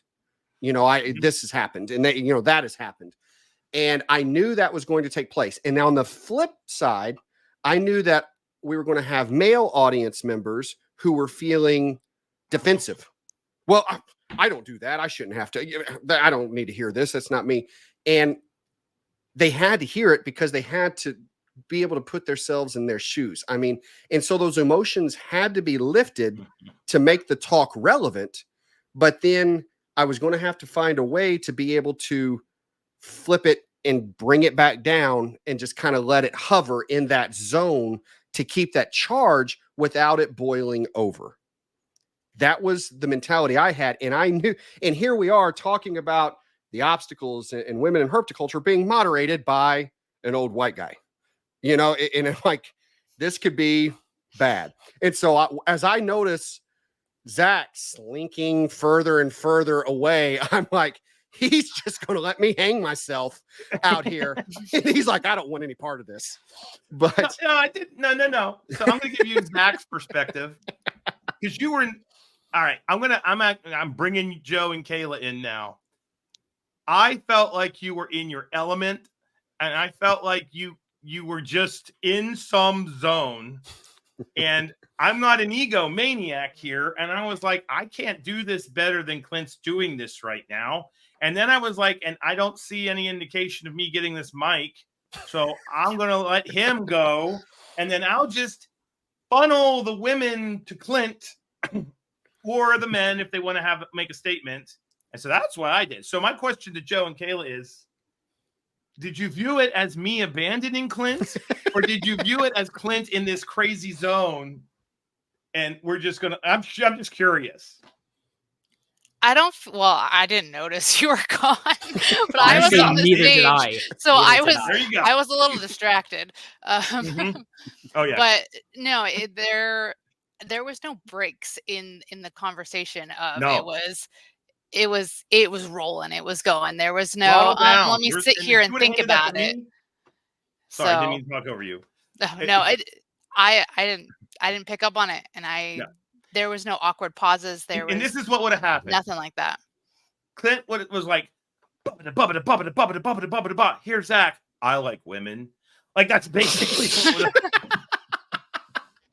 the vibe would have just, you know, I wouldn't know what to do with myself because it was a good conversation. I mean, I think there's a lot of balance in it though, because Sarah and I we have had differences, and like what she's experienced doesn't necessarily mean I've experienced the same thing. And so we were able to basically discuss both ends of the spectrum with it. So I think that was nice. Well, and like you said, and you two have very different personalities. Very different. You know, so you're able to see that, you know, these two pieces. And I think that we went down, and what's beautiful about that conversation, as well as so many other conversations, we keep talking about balance, right? We keep talking about where two sides can still be telling the same story. And there's not right and wrong all the time. There's this way and this way. And it was also, we didn't, and I don't want to give this away, but whenever and it was a question I kind of tossed up and I didn't know where it was going to go. I took a chance on it, but we know that there was one segment that we had been talking about, and I asked about another segment and if they ever hurt or helped the situation, and you guys immediately went down that path with it.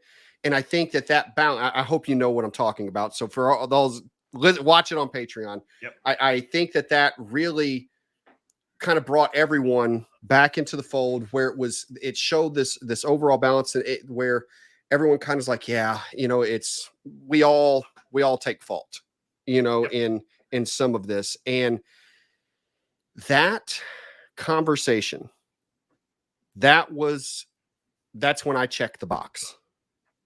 And it was because that wasn't snake oriented. Yeah. That was community oriented. You know, being that a good person. Yes.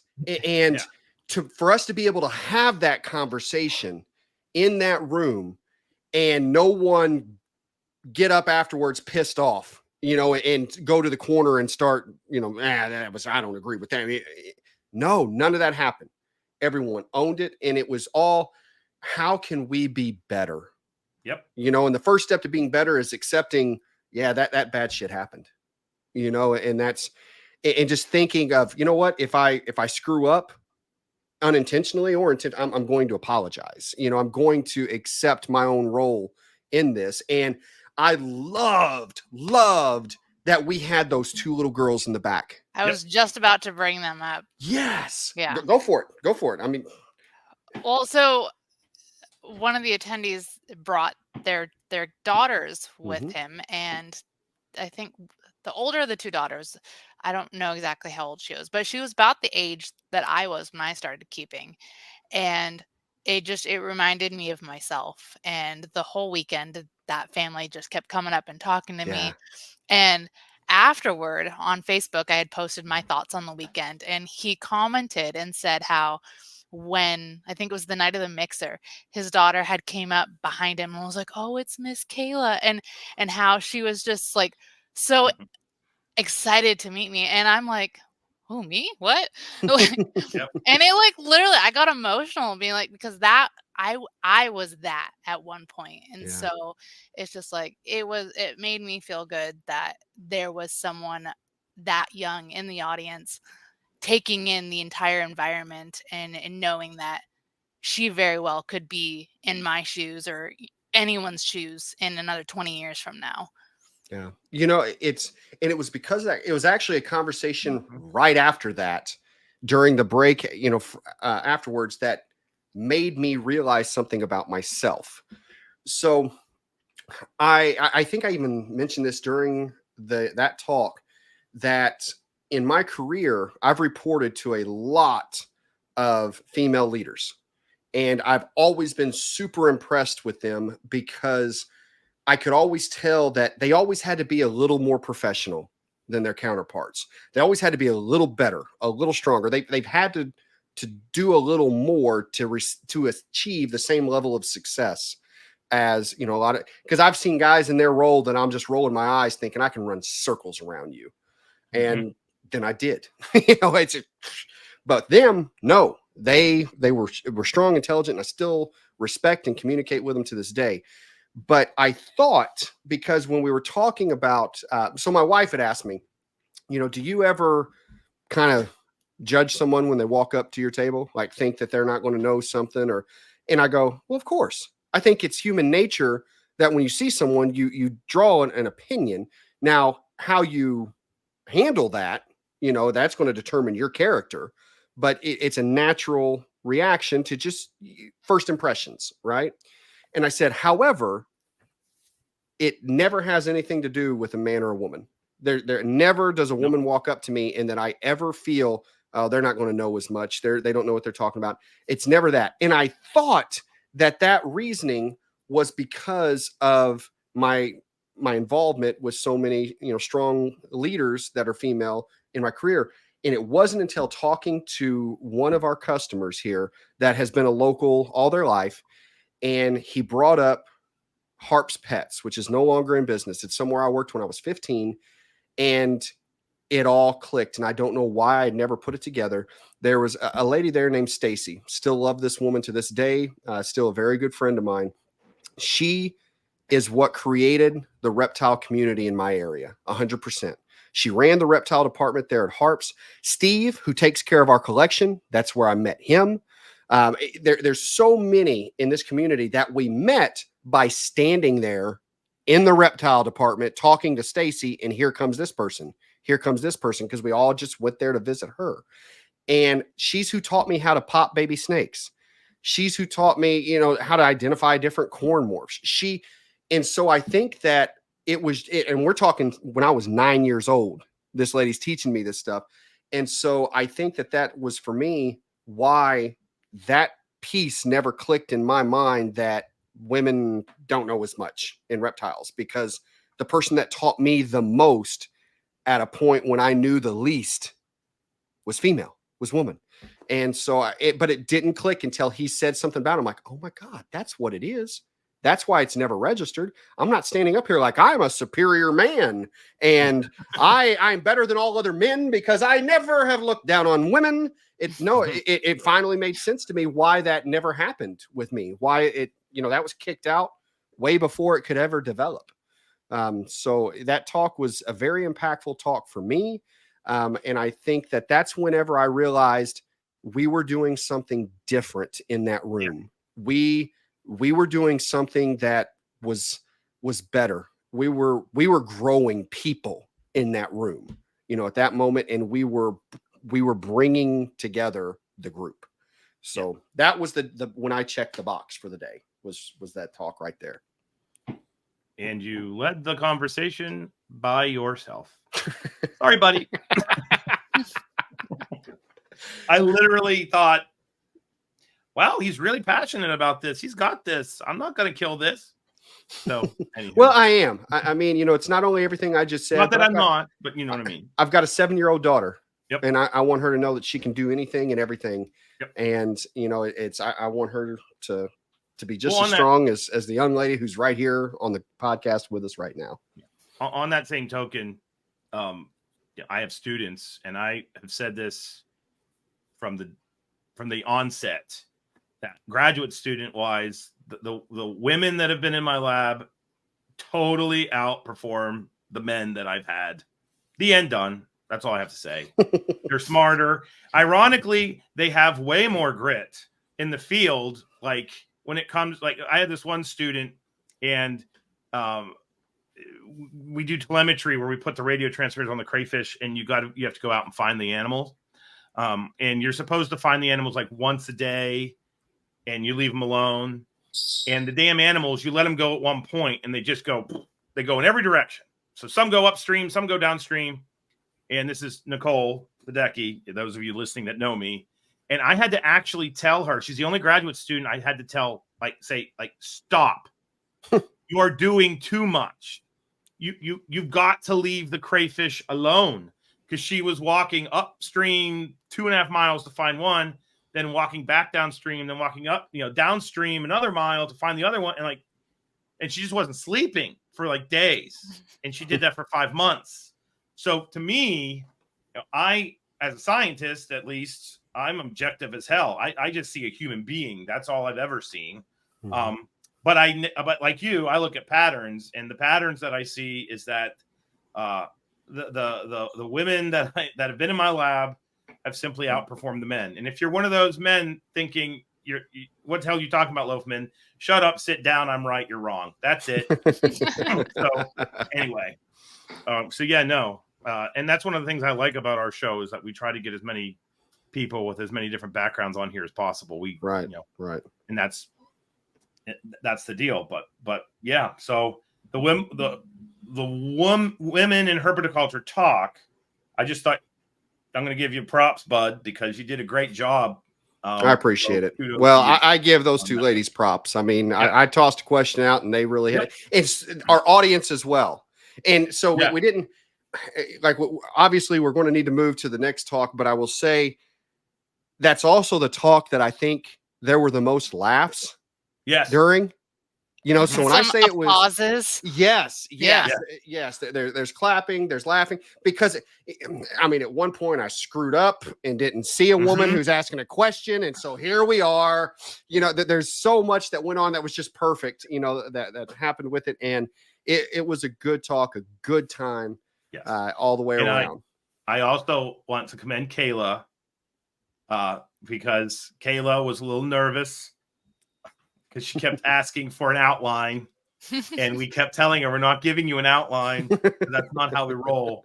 And that's where the mixer helped me kind of unwind, and I got to know the people in the room. And so I was like, so by the second day, I was like, this is fine. Yeah, no, but you knocked that out of the park.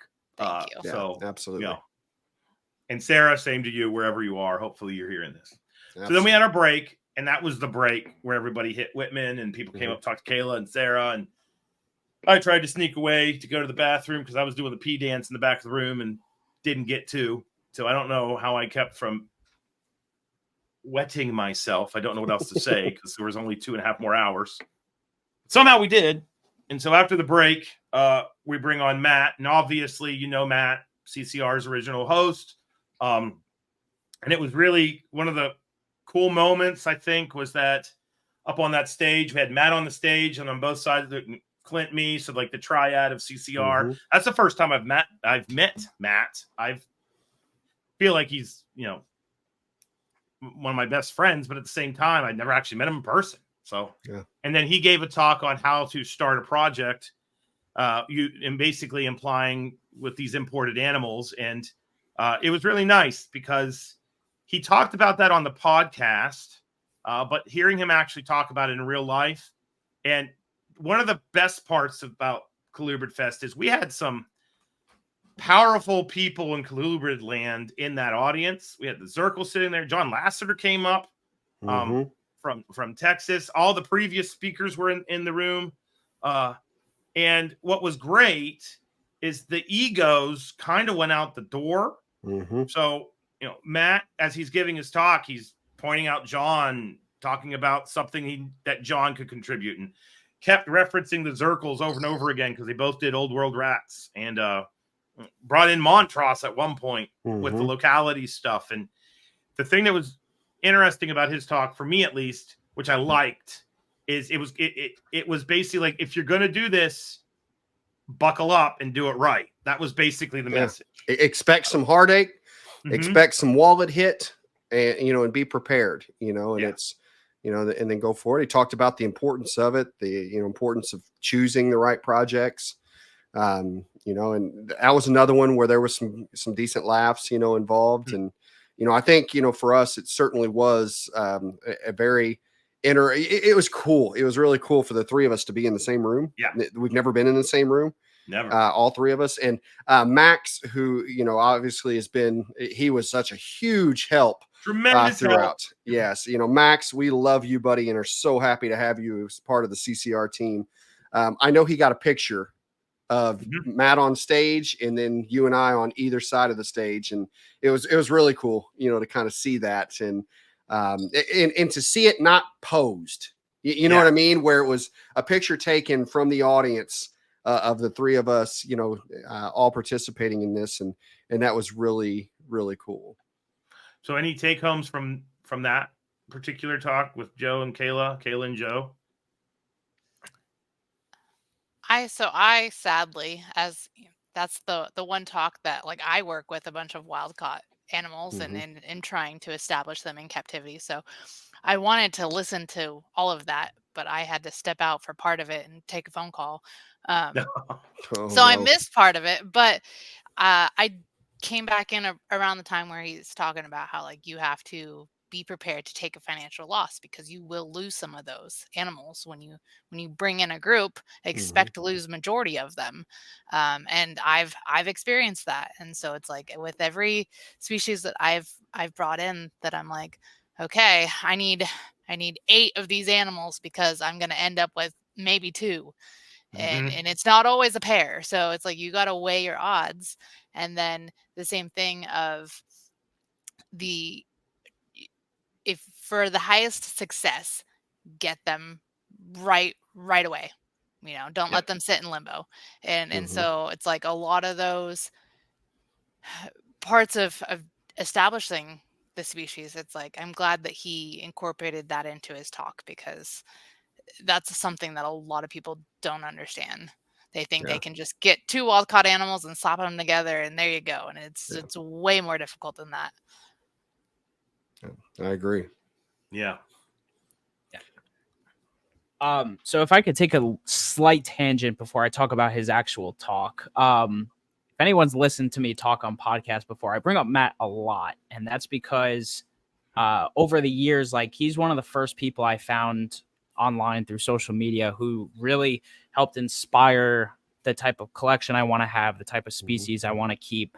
And being able to meet him in person meant a lot. Him being happy to see me, which was really cool, just because we've talked on Facebook over the last few years. He got to check out the animals I had at my table and gave some really inspiring words about how I should go about and continue what I'm doing. So that was just really a cool moment for me, a full circle thing to because I would consider him, a partial mentor in the hobby. So really cool for that to happen. But his talk, and I specifically asked a question because I'd love to try to do that someday. I think I'd like to be up to that challenge of trying to bring a new species in, or one that's not commonly kept. So I think that's cool. And in part of his conversation to me, and part of what, he talked about, we as keepers have the job of preserving some of these species in the hobby. So,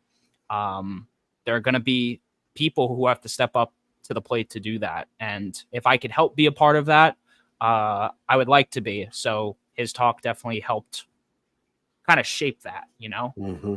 Nice. And also, he wasn't there for the whole event, much less even part of the day. He came for maybe he- 3 hours. Yeah, he was Yeah. there. He did his talk. He said his hellos, and then he had to bounce. But it's like, that was still awesome that he was willing to put in the time and the effort to get there, to give us that talk, even if he wasn't going to be able to participate for the entire event.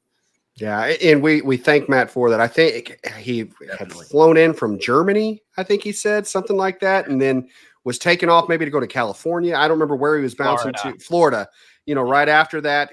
But I mean, Colubrid Fest was important enough for Matt, that, in this hobby, he wanted to make sure that he was able to swing through and do this for us. And we certainly thank you for that, Matt. Sure thing. And then the final talk, which was one of my favorites. Yeah. It's funny that my favorite talks, the ones I thought were the most interesting, were the ones that had to deal with people in the hobby.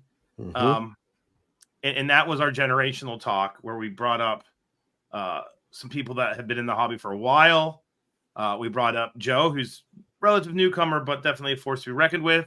And then we had different facets of the hobby as well. So we had me as the academic, you as the shopkeeper, and Mickey as the reptile promoter or show promoter. So yeah, I mean, you had those 5 different, because we had the Zirkles as, those who had been in the hobby forever. We had both Amy and Rob. And, I love that we were able to have both, up there, as the duo of, and like you said, Joe, that kind of the fresh perspective, coming in. And that was one of my favorites too, and that is another one that could have gone negative, very easily. But I loved the way that played out. it was great. So here's my little secret, which I was going to tell you, Joe, at the show, and then I didn't, because I thought we'll do it on the podcast.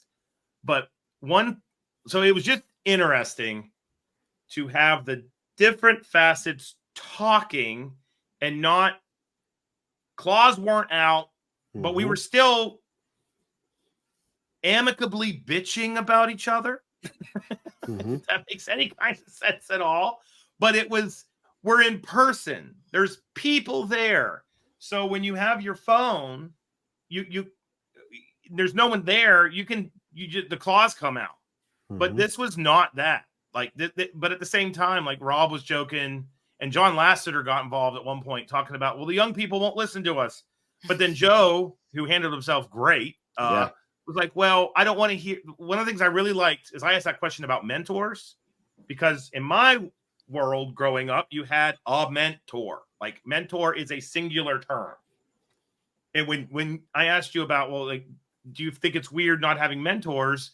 And your answer was, well, I don't know if I necessarily want to learn something from a single person's perspective. And that, I can't stop thinking about that.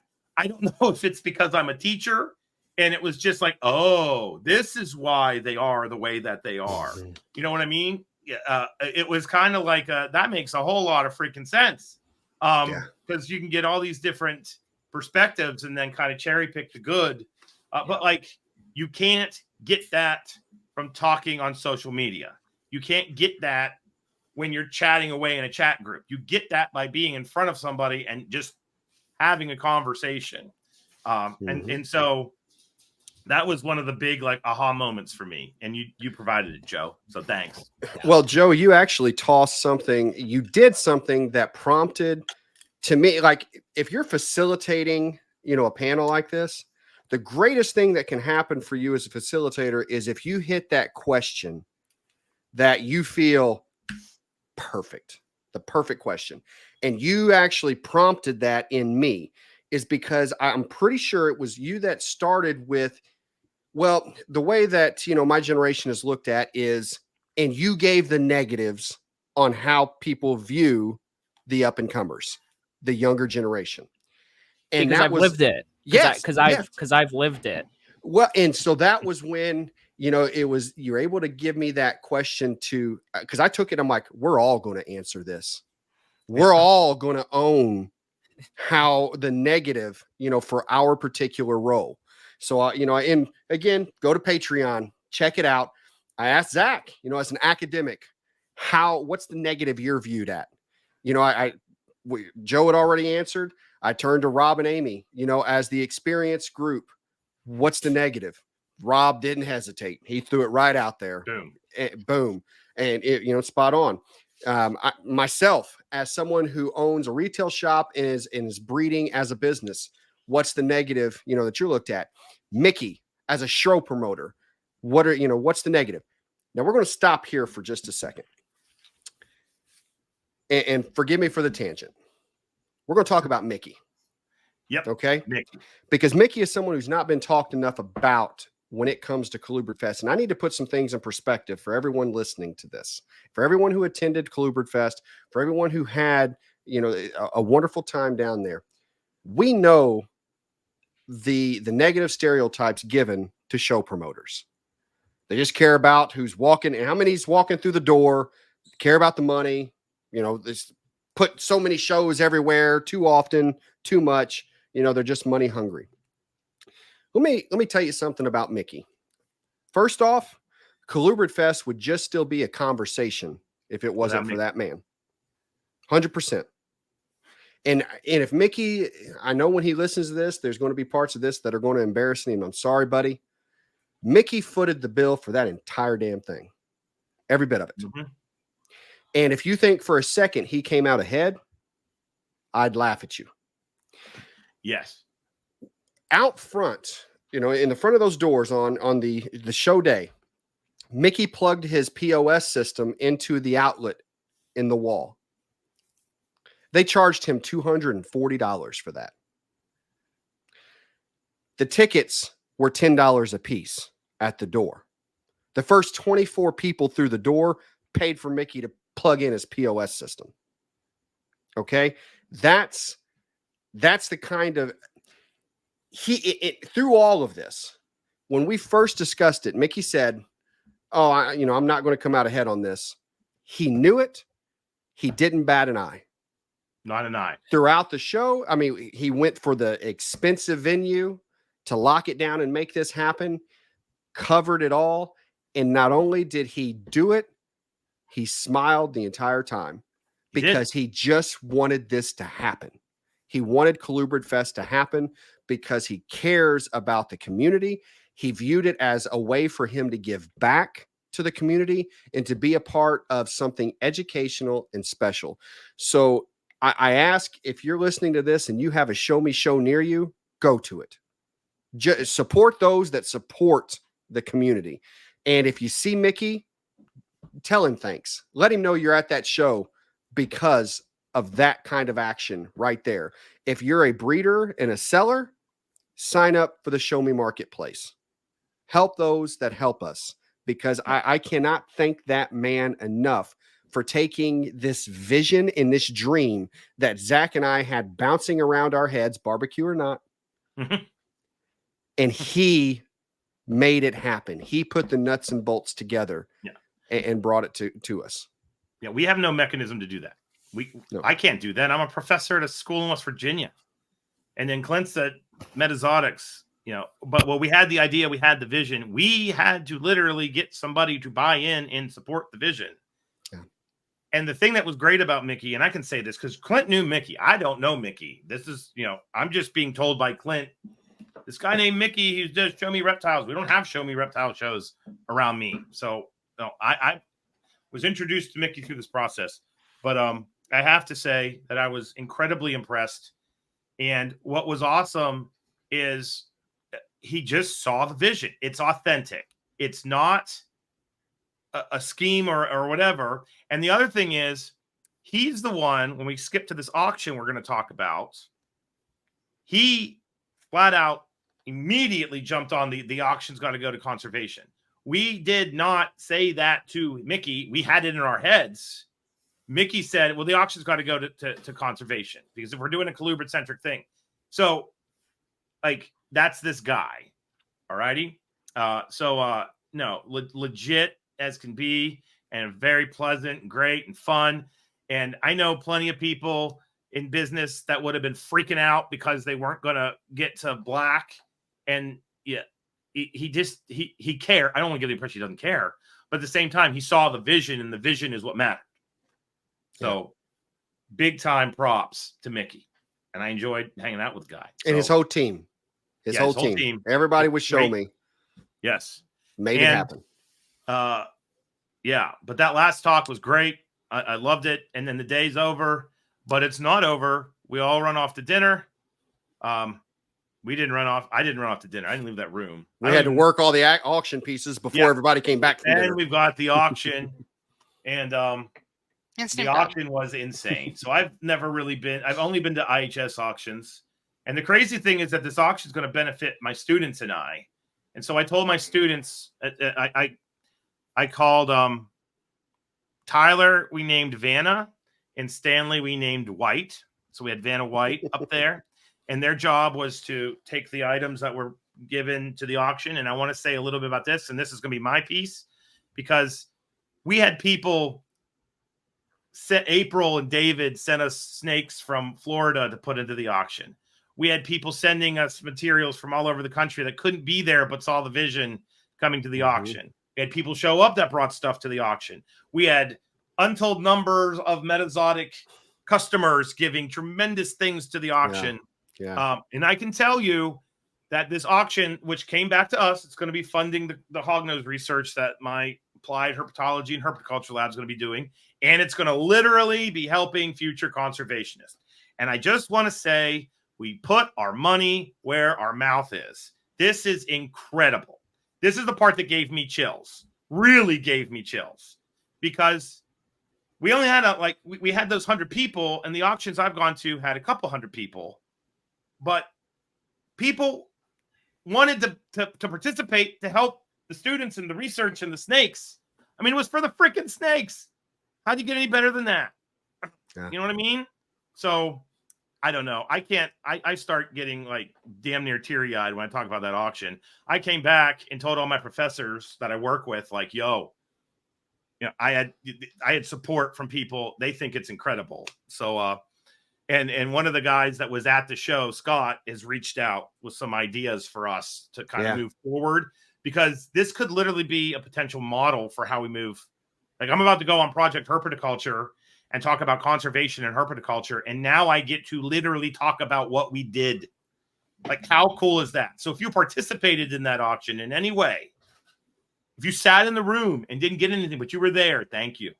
Thank you. So that's all I have to say.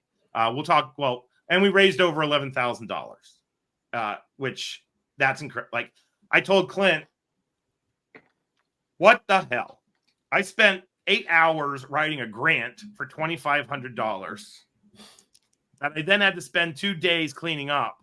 And in an hour, the herpetoculture community raised $11,000 for snake conservation. I thought it was funny before the auction, like, a day or so before, Zach's like, so do you think we're going to have like 20 items? And I go, man, I've got 20 items for the auction sitting in my office right now. I can see them. I'm like, there's going to be a lot more than that. Trust me. Yeah. And I know we had over 60. I mean, we had an entire freaking compound bow donated from Bear Archery, from the design engineer of Bear Archery, with, I mean, a brand new site, the whole setup. I mean, that was fantastic. All kinds of high-end liquor. I mean, and great animals, so many fantastic books. And I mean, just, you name it, across the board, just some really, ZoomEd really put up some nice big enclosures, all decked out with all the goodies. I mean, it was a great showing from both those who donated and those who bid. So, I again, couldn't be happier, with that turnout. I couldn't be happier. And it's, go ahead. I'm sorry. Oh no, it's just incredible. That's all. I've said forever that when it comes to conservation, we think we're conserving the snakes by breeding them. And there's an element of that. But the real way that you help with the conservation of animals is, I mean, Some people don't like it. It's not overly romantic, but it's also factual. You've got to get money in the hands of people that can do. And when you get money in the hands of people, and it's not associated with a grant, like many people don't realize, when I write a grant to do something, and if the project needs a pivot, I can't just be like, oh, well, I've got this money. The animals are doing X. Now I need to buy this. Mm-hmm. My proposal says I'm going to buy A. I can't suddenly buy Q. I've got to write a paper. I've got to submit it. It's got to get reviewed. And I've always thought that's just so freaking cumbersome. With this money flow, it's on the shoulders of the conservationists to use it. So if we go out to do A with the snakes and realize, oh my gosh, there's an opportunity to do Q, we can just do Q. Yeah, that's crazy. Like, and there's people listening that are probably thinking, why don't you just do Q? Exactly. By the way. Now, I'm not how the real world works. I'm going to come back to that with a little more to add in a moment. But now, I experienced the auction as one of the facilitators, where basically Mickey auctioned off the items. I would describe the items, give a value, have a little fun, play back and forth with Mickey and with the audience. So, I participated from that side. Now, Joe and Kayla, you guys got to watch it from the other side. You got to watch the bidding. You got to watch the interaction. What were your thoughts on it? How was the night for you? I think it was well, one, it was super entertaining too, because that's where like jokes were flying back and forth, and people were outbidding each other just to outbid each other. So there was a lot of playfulness involved in it, which was nice that it wasn't super serious and just about money and numbers. It was more of just joking around and having fun and enjoying the night while doing, raising funds for conservation. But and people were even, getting their item and then redonating it back so that it was getting crazy. double donations. Yeah. I think Mickey did that more than once. Yep. Mm-hmm. I mean, he was definitely putting his money, putting his money in. I think the very first item we auctioned off was a couple bottles of alcohol.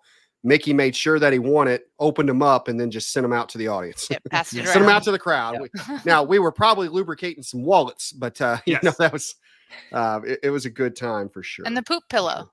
Oh my God! That came out of nowhere. And they pulled it out of their backpack. Yes, he brought it up. A good friend of mine, Tim Richardson, who owns Extreme Exotics in a reptile shop in outer St. Louis. He brings it up, and at first, and Tim. I told him at the end, I said, Tim, I didn't know if you just had a question because your hand was up all freaking night. Tim was buying everything. But he brings me that little poop emoji pillow. And I go, I don't know what we should really start this at. And as I'm looking at Mickey, and the funniest thing to me was David, our ZooMed rep, was in the audience. He had his family with him. He had his two sons. I think they were like 8 and 10. And all of a sudden you hear $5. Then the other one, $10. And you see David going, stop it.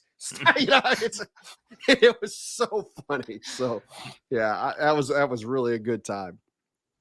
Yeah. Joe, any thoughts? Yeah, no, it was really good. So I have personally seen the Daytona auction where, you have the big ballers of the reptile industry just flying and literal thousands of dollars flying. And I knew this wouldn't be that. No. But I thought it was still really cool that it got to the amount that it got to. And arguably some animals, because like I was paying attention. I definitely wasn't bidding on a whole lot, but some animals went for arguable steals for the price they went for. But as the crowd grows in the future, and I'm sure we're going to talk about the future at the end, I think those bids are only going to get higher. And I think we're only going to keep raising more money. Oh, absolutely. Absolutely. Yeah, I bid on a albino bull snake, a big adult male albino bull snake, which I wanted. I know you wanted. Nice animal. Actually, I didn't know that until after the fact, but the bid that came in, I was like, I'll take that. And I'm not even a morph person, but I really like albino bull snakes, so now I have one. I got a nice breeder, scaleless corn to take home. Multi-gene. So, anywho, but auction was great. Thank you if you contributed. And thank you for bidding, those of you who bid, and thank you if you just came and enjoyed yourself. Now, I also want to share some news, and I hope that everyone's still listening. So talking about kind of putting our money where our mouth is and making a difference in conservation. I know where we're going. You do. We literally got the letter. Was it yesterday? Was that when I sent you the picture? Yeah. So we officially have the CCR Conservation Corp, which is a was it 501c3? 50C3. Thank you. 501c3. We are officially now, we have our nonprofit in place. The CCR nonprofit is now in place. We will be establishing the fund, establishing the accounts to where donations to this fund will be tax deductible for anyone who contributes. And then Zac and I are able to decide specifically where we want to move that money to different organizations, projects. We can even create our own grants from there for individuals to actually go and make a difference, where we want this. So we're pretty excited about that. And so if you are part of our Patreon, as well as the sponsors of this show, there will be money that we're moving straight from all of that into that conservation fund, because that's what we want to do. That's who we want to be. And it's, continuing to move in that direction. So pretty exciting news, on the CCR front there. So auction check. Check. So now we're exhausted. We go back to the hotel. We wake up, and this was the day where we were really butt puckered. I don't, to put it bluntly, because everything's going so smoothly. But now for our vendors to come back, they have to do well. They have to do well at a niche show in downtown Indianapolis with a hurricane, an Indiana Colts game, next door, Colts game, literally next door. Yeah, next door, like less than a quarter of a mile away. And there was some other event that I don't know if it ever materialized or not, but some kind of art fest or something, I don't know, with a parade. And we have all that. And so the show. Who wants to lead with the show? And by the way, this was the first show Zac Loughman vended. It was my first time behind the table. And I'm just going to say this real quick. Mad respect for those of you that do this side of the table. Holy hell. I don't know how the hell you have a conversation going and you're watching your table, and you've got to have this art where you can stop a conversation and talk to somebody that wants to buy something, sell something, then go back to the person you're talking and not offend them. Whoa. For this nerd, that was a completely new experience. And I thought I was tired before. Man. So mad respect. I'm just going to say that. Anywho. So who wants to lead this one? I'll let one of you two take it, because I'll have a lot to say here. Both Kayla and Joe were vending. That's right. This was your first show, Joe, or was this not? I've vended shows before, but this is the first one I legit did by myself with my own display and really all of that. Yeah. Yeah, that was the same thing for me. I've been vending shows for years. I've done tons of them, but I always split a table with someone. I've never had to stand on my own and do it completely by myself. Well, what'd you think? I honestly, going into it, I had lower expectations, because I was like, okay, it's Colubrid only. You're not going to have the families that are coming in for their breeder dragons or their first pets for their kids or the looky-loos. I figured it would just be breeders buying from other breeders, or just who was there, just swapping back and forth. And I was pleasantly surprised. I was seriously blown away by the number of attendees that came and the variety. So many people were even just messaging at the time of on the Facebook group or whoever, be like, oh, is it a bunch of corn snakes? I was like, no, there's so much there. And even from me, I was like, well, I'm not going to bring home anything, because I like the obscure stuff. Well, I still spent $2,000. So, but, and again, I had lower expectations of just the number of people, but also who was going to be buying. And everyone was walking around with deli cups in their hands. Like, the sales were amazing. They were way more than I thought they would be. I sold quite a bit. I sold way more than I expected to, and I didn't even have that much there. But everyone was happy. I think that everyone was surprised with just the people flow, the conversations. No table was being walked by without being stopped at. No, Everyone, you couldn't. yeah, Right. everyone not was walk looking in. at It was every crazy. table, talking with every vendor. There was no people just blowing down the aisles like how you see at expos normally. Mm-mm. It was completely different Yeah. vibe, different everything. Yeah. Joe? Yeah. And then for me, so I knew going in, I had very limited stuff to bring, like very, very limited. So much so that I sold a snake on like last week before the show, and I was like, damn, that's one less snake I have to bring to Colubrid Fest. And not that I'm ever mad at that, but I was like, damn, that's just one less for variety. But you know, I was there both to, you know, support you guys and like be there as part of the Colubrid community, a little bit of, you know, self promo, as selfish as that may sound, but That's like not nothing wrong with selfish. that. That's why it exists. yeah. So, I don't know. I didn't know what I was expecting, but I was like, okay, you know, seeing the turnout from the first couple of days, I'm like, and plus there's going to be general population. So let's see how this goes. And man, you know, I wrote in that Facebook group about how I was going to do YouTube all weekend. And I am very sorry to say I absolutely failed at that for everyone. I absolutely failed. And that's because I did not have a second of free time because I was talking, I was interacting, and I was doing stuff with all other people, which in my opinion is what I find hard about doing YouTube at reptile shows. It's just I get very immersive and I like being in the moment. As cool as it would be to have those memories on camera, I like being in the moment. But moving forward from that, I did not have a free 2 minutes at a time at my table. And while, you know, I only sold a pair of snakes to, you know, someone I already knew, I had what I consider to be a showstopper of a snake on my table. And when I say showstopper, it's because I did not have one single person walk past my table without making a comment about the snake.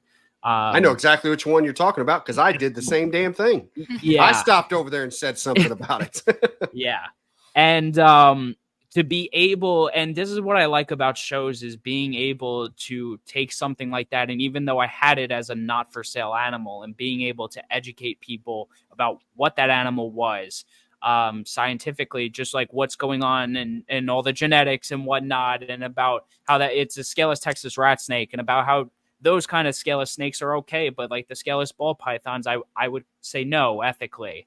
And just all of that. So being able to talk to so many people is always very important to me. And again, like we were kind of mentioning about my talk, it's always because of the way I was brought into the hobby with all education and a lot of people just giving me good knowledge. I want to be that guy for more people down the road. I want to be the reason people get their first snake and get into the hobby. So I was able to do that. Or I hope I was, at least. Yeah, no. Yeah, absolutely. So I've got a lot to say here. Forgive me, guys. You know, obviously I do a lot of shows. You know, I do big shows, I do small shows, regional shows, national shows. I do a lot. And going in, one, I felt I hate using the word competition because no one in that room was my competition. I don't do that. But I know one of the reasons that I'm usually successful at shows is there may be 1, 2 other tables at the show that have anything on it like what I've got. You know, I knew at this show there'd be a lot of tables that, you know, would have similar things. So I went into it really not expecting phenomenal, you know, sales, but that wasn't what was important to me. You know, it wasn't at all. Everybody says that, but everybody still wants to be able to, you know, cover expenses and all that. And I'm not denying any of it. But for this first Colubrid Fest, I mean, this was literally at any other show, I can't quite say that it wasn't important to me. At this show, it really wasn't because it was this event that was important Yes. to me. But wow. And for other vendors, I'm going to talk to you for a minute and really put it in perspective for you on the difference in nuances that I saw. Now, first, I need to give a big shout out and thank you to Anna, my floor leader, to Ox, my nursery guy, and to Felicia, my bio builder and my plant girl, because those three drove up. They worked the shop on Saturday, closed, drove up to Indy, stayed the night, came in, and they rocked the Metazotics tables for me, because normally I'm running these things by myself, but I knew there was no way I'd be able to be locked into the tables, because there was so much going on and there was going to be so many things I was going to need to bounce around and do. And so they absolutely crushed the Metazotics tables for me. So thank you guys. You are the best. I love you dearly. So now to the vendors. Here are the things that I can tell you I saw, and that really made this something remarkable. First, if we talk about door count, this was not a packed show. No, it was not. Don't think Tinley, don't even think close to Tinley. And even for a regional show, this would have been a crowd that you'd been like, eh. And so when I first saw the crowd come in, that was my take on it. Is like, I was going to be a little nervous on the vendors. However, this was one of those shows that everyone that walked in walked out carrying something. In fact, that was one of the comments from one of the Show Me employees at the door. He said, everybody who stepped out of this door has had something in their hands. And that was the consensus around the show. We had one vendor tell us, I've done better today than I've done at my last 3 Tinleys. It was that strong for them. There was one conversation that took place. Before I even move to that conversation, let me hold on. Another difference in this crowd, there was never so what do these things eat? Yes. I never got asked that question, ever. Everyone knew what they were looking at. When things like Baird's rat snakes are flying off my table, you have people that know what they're looking at. Can I speak to that real quick? Yeah. I think it was Brett with Apex Mountain Kings. Yeah. I of course got king snakes from him, Chalker. And I was talking to him because I went around lunchtime, and he's been in it for a while, and he said, when I'm at, I'm not going to name the show. When I'm at the very large show that's in Chicago, people come to my table and they're like, "What's that?" And I spend half my time explaining what that is, and then after that, they're like, "Okay," and they walk away.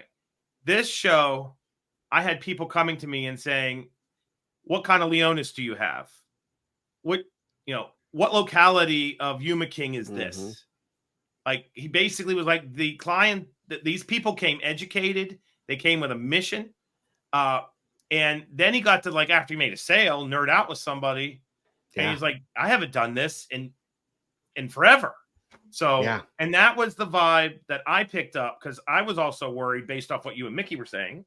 Because keep in mind, I'm the nerd that doesn't do shows, so I was learning the entire time. And I made 3 passes through the whole show. And the first pass, when I asked everybody around around 11, people were like, I'm doing okay. I had one person say I'm not doing so great. By the time I went around at 1:30, which was 2.5 hours later, I had some people saying this is the best show I've been to, sales-wise, in the past 5 years. And that same person who said I'm not doing well was like, it was so worth the drive. Like, and the thing that I can say real quick before you finish out your spiel is the quality of the animals needs to be discussed. Yes, that's where I was going next. You've heard me on this podcast bitch about reptile shows.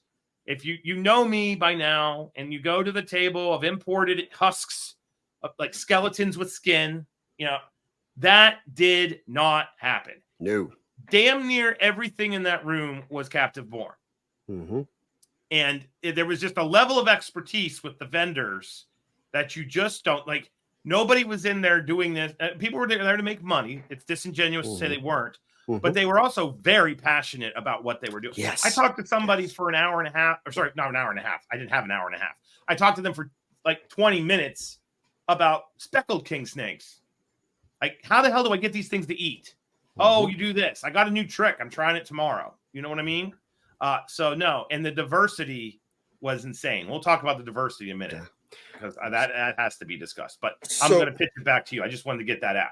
No, I love it. I mean, every bit of this. So also as a vendor, you know, typically you get that moment to take your lap, right? Where you get to step away from your table, take your lap.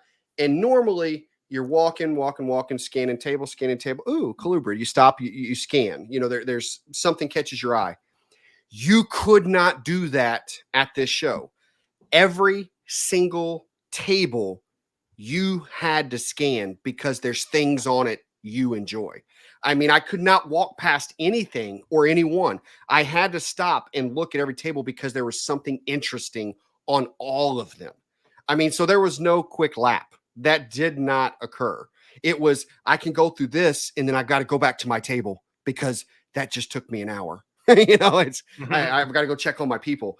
I mean, as far as, you know, sales on our end, again, I'm looking at more of the traffic because I wasn't right there at the table. And I walk over and we have our POS system set up and I go and I just kind of click real quick on the reports because I'm like, well, I know I sold that one, you know, those 2 snakes over there. And I'm guessing they probably have it. Holy shit. Good job, guys. I mean, right on, you know, and they said the same thing. They were like, you know, the level of expertise that's coming up to this table is unlike anything we've ever felt at a show before. And like you said, it was the conversation and it was the passion. Quick pivot. And this is going to jump to my ride home very briefly. But really it was the entire show. We talk about the vibe. We talk about the enthusiasm, the camaraderie. If any of you saw the video I posted of my drive in, I had my buddy Ricky with me. Now, Ricky and I have been friends for over 20 years. We lived together for 10 years. I love this man to death. To tell you how easy he is to get along with, we were roommates for 10 years. And to this day, he and I have never had an argument. Not one single argument. So that tells you how just we click. He is not a reptile guy at all. I even said, I think in the video, he's not a reptile guy, but he's my guy, you know, and he's always supportive. And one of his skills, his greatest talent is that man can talk to anyone about anything and he's interested as hell on it. He will ask questions. He's engaged and he's hilarious. So here he is at this show and throughout the entire, you know, event, not being a snake guy, not being a reptile guy at all. Well, at the show, it's been about 2.5 hours. And I'm like, where the hell's Ricky? I haven't seen Ricky in forever. And I find him and I'm like, where you been? He's like, I've been over here talking to Amy. I think he called her Zirkleback or something. He didn't know. He's like, I'm like, Amy Zirkle. He's like, yeah, I've been talking to her. I've been over here talking to him. He goes, I tell you what, I've really found out the easiest way to talk to reptile people is just ask them about their reptiles. And you're in a conversation. He goes, they like to talk to you about your reptiles. But so he had a blast. And on the ride home, he says, I want to come to this every year. I loved it. And he goes, in fact, I almost wish I could come on your podcast because I want everyone to know how engaged I am, how energized I am coming home after feeling the passion from you people. He goes, it makes me realize I'm not passionate about anything. He goes, I like playing the guitar, but I'm not passionate enough to get good at it. I like writing, but I'm not passionate enough to write, you know, a novel or a screenplay. And he's like, he goes, I just love what everyone in that room was giving off. The energy they were giving off. That's coming from someone that doesn't do what we do, is not in this at all, but left there just completely blown away by the entire weekend. Yeah. So I mean, that was awesome. Just so phenomenal to me. And again, it was the conversations. It was whenever you were at the show, it wasn't just talking, making a sale. To your point, Zac, it was conversation about this animal, that animal, an animal at home, an animal you had 10 years ago, whatever. It was getting to simply enjoy what we were doing and then looking down and realizing, hell, a lot of money's been made at the same time. It was great. It was great. So coming from a vendor and an attendee, I'm telling you, it was unlike any show that I have ever vended before. There was nothing else like it. Well, nothing else. It was magical. Like, that's all I can't even put into words. The vibe, the community, just, we were all high on life. Yeah. And it's like I was running on no sleep. No sleep at all. I think I hit like hour 40 and then got 3 hours and then was back at it. Like, you know, and I'm tired now, but then I wasn't tired because I literally was just in the moment of, you know, it was really amazing. And it's like, I can't even put it into words. You just had to be there. Yeah. And then seeing before we go into anything else about the show that we want to say before we wrap this up, because this is a long episode. It is. But we wanted to give the audience, this is what it was. This is what it was like. No, I mean, I can't stop talking about it, but genuinely, and I forget now if I even said this before, like, I genuinely think from all the feedback that we're getting that this event is going to double, if not more, in size next year. Like, for real. And I like, mark my words on that. So everyone who listens to this and didn't come this year, for real, respectfully, you missed the hell out, because this was great. And you know, you better come next year, because it's going to be even better. If you have the means to come, so I'm going to say this, and then we'll talk about the future. Okay, I got to be careful how I say this, because I don't want this to be interpreted the wrong way. I do a lot of things. Alrighty? Like, everybody talks about how busy I am. I do all this crayfish work. I work with students. I teach, and I do this podcast. And I was incredibly proud of the product that we made. But when I say we, I obviously mean Mickey, Clint, and I. But the we is not just Mickey, Clint, and I. Nope. It was the entire group of people there, because we, the collective we, did that. Mm-hmm. Clint, Mickey, and I facilitated that. We got it to go, but you all showing up are what built the vibe. You could have shown up and been like, oh, there's only 90 people in this room. That didn't happen. It was more like, oh my God, these 90 people are amazing. Mm-hmm. You know, and it was just infectious, and it was what we need so badly. Yes. There was no drama. There were no clicks. No drama. There was no division in that room. You did what, and this person did that, and it was just nerding out for the sake of nerding out with people we wanted to nerd out with. I mean, it doesn't get any better than that. So I have one conversation. That's what I really wanted to capture, and I hope we did tonight. But that is very, very special, and that's why it needs to grow. The community that, like, a seed was planted with this, that has the ability to germinate into something real special, and that's what I hope we got across tonight, recording this. I had one conversation during the showpiece, towards the end of the show, that meant so much to me because of what was said and because of who said it. Rob Zirkle. He comes over to me, and Rob and I have known each other for several years. You know, we love to joke, we love to play, and I love that Rob's such a straight shooter. Yep. No BS from that man. And Rob openly admitted multiple times throughout the event that he originally was not going to come. He had told Amy that I'm not going to that, and Amy said, well, I am. And so here comes Rob. That's right. That's right. And I love one of the quotes Amy said. She goes, he may be the head of the family, but I'm the neck. And he goes in whatever direction I point him. And I love that woman. So Rob, you know, he had openly admitted, and he, throughout the event, he was saying how glad he came, because it was because of that vibe, because of the camaraderie, because it was old school to him. Mhm. You know, it was like it was before social media, before any of that. Now, Rob has been doing this a very long time. You know, Rob went to some of the first reptile shows when they were held in someone's basement. Yep. Okay, he talks about that. Rob also is a show promoter. Rob has been in this industry. He's seen the cycles. He's seen the ups. He does the big shows, the little shows. He's seen it all. Rob comes over and he goes, I want you to know something. I was wrong. He said, I expected today to be a bomb. He goes, I didn't expect people through the door. It's too new. It's too niche. The concept, while great, maybe a little naive, you know, in what we wanted to accomplish. He goes, I want you to know I was wrong. This entire weekend has been fantastic.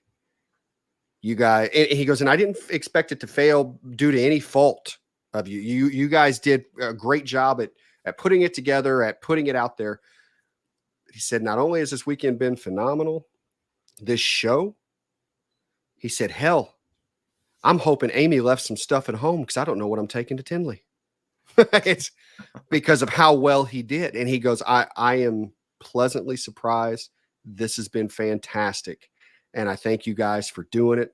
And I can't wait to be back here next year. And coming from him, that meant so much to me. That was at that point, the final check. The final check was right there, that the show was a success. The show was a success for the vendors. The entire event was a success. The only one that it didn't hit the absolute number we needed to was Mickey. Yep. And he knew it going into it. And that's why, again, I tell you, I can't thank the man enough. And for him to not only accept all of that, but we're already discussing next year. Yeah, we're already lining that out. I mean, we were lining it out before we got home from Colubrid Fest. So that's why I was on the phone with him about this very thing right before we started recording and some of the changes we're looking at. So that was the big moment for me, was that conversation right there. So with that, we all left happy, exhausted, but happy. Now we got to talk a little bit about the future, and we'll move on. So I think we should address this question real quick. Is it gonna move? There's like a 99. I'd never say never, because we dealt with curveball. Hell, one of the curveballs at the show was our shipper that was there for all the people out of town, had a family emergency and had to leave. Yeah, thank you, Annabeth. Yes. So we had a West Lib student run that table, get everything scheduled and shipped and packed. I brought all those boxes and animals back to Metazotics and sent them out yesterday, because we, again, pivot, make sure it happens. So is it moving? 99%? No. Now we are looking at other venues, Definitely. obviously. And 100%. we have, we know what we want. We know the boxes we want to check. However, it will 99% sure it's still going to be in the Indianapolis area. So it would still be the Indianapolis airport, all of that, because of all the reasons we stated before on why that area makes sense. And it also, we want to try to we want people to be able to plan for this, plan the area, plan the hotels, plan the travel, every bit of it. September. And I'm going to say something at the risk of being conceived as critical, and I'm not being critical. I just want, if you made it to this part, if you've listened for 2 hours and 32 minutes, you obviously want to go. So you might want to put this little show, this little barbecue we have, at a higher priority than some of those bigger shows. Obviously, we're gushing. It was a success. We are simple men. If it ain't broke, don't fix it. And we're not fixing it. We're only going to tweak it a little bit to make it better. But really think about why you're going to those other shows. If you're going to those other shows to see people and meet people, great. You can do that at our show. if you want to join a community that's building and growing and learning and everything else, we have that. That's what this has in it. Like, If one you of the go things to- that's crazy is there wasn't anybody that was drunk. Not that there's anything wrong with becoming a belligerent idiot at a show, woohoo, whatever. But like, that wasn't necessary here. No. It's in fact, that's You something know what I Steve mean? just said today. I don't want to say the show he Like- mentioned, but Steve just said, he goes, as we were talking about everything that went on that weekend and how wonderful he was, and he goes, wait, so you mean there weren't almost fist fights at the bar? No. Nope. No. He goes, exactly. It's a completely different vibe, different crowd. Just think about that. And there were things in that room you're not going to see at those other shows. No. I'm sorry. I don't care how big the show is. I've been to a couple of them now. No. So anyway, I really want, and if you're worried about getting there, it's coming now. And the Indy airport, it's not that difficult to get around. Kayla did it. I'll do it Not a again. problem. Easy peasy. It's a relatively cheap airport to fly into. That should not be a limiting factor. Or you can be a psychopath like Joe and just drive through a hurricane continent to get there. Dedication. By myself. And I can tell you, by yourself in a hurricane. So we already have commitments from 2 speakers that are going to be a fantastic piece, not only from the talks, but one of them, that individual would vend as well. And I would drool over this table. I cannot wait. There are some, we'll call them personalities I'm currently talking to that would make that even bigger. I can tell you right now, for everyone who has seen all the post and all the talk on the Colubrid, the Colubrid Fest Facebook group, that right there, the buzz is enormous. Yes. It's everywhere, and that is helping us. For all those people that were on the fence before are now jumping to commit and to make it happen. And we thank you all for that. If you love this show, you'll like our show, our podcast, which I had so many people tell me, thank you so much for all of that. Come to this. It's just the real life version of it. That's it. And all the guests that we had on the show were there. I mean, oh my God, you're not going to get that anywhere else. I'm sorry. So anyway, I think that we've presented. Those are my final thoughts. I can't say anything else. I don't know. We'll do one round of final thoughts from everybody, unless you feel like you're good, and then we'll wrap this thing up. So the only thing I want to say is just thank you. If you came, thank you. If you thought about it, thank you. If you like the Facebook post, thank you. Yeah. And we're going to do our due diligence for our community to not let this die. Too often in the world we live in today, you kind of get this buzz and then it boom. And if you know anything about Clint and I and Mickey, it's not dying. I'm not letting that happen. So this is special, and this needs to continue. So that's my 2 cents. So I don't know. We'll go to Joe because you're then Kayla, then Clint. Yeah, no. Just to kind of wrap up, again, I've been saying it over and over. It was really just a fantastic experience.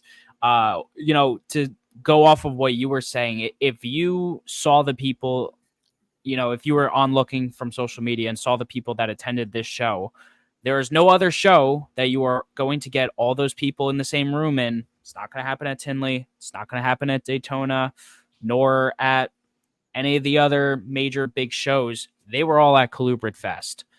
Because of distance and proximity and whatever, you're just not going to find, all 90 of those people in the same room at any other place besides Colubrid Fest. So if that's reason enough to make you want to come next year and just come meet a bunch of cool people who like the same things you do, you should be there. Kayla? Yeah, again, I've said it before, but just the vibe and being comfortable.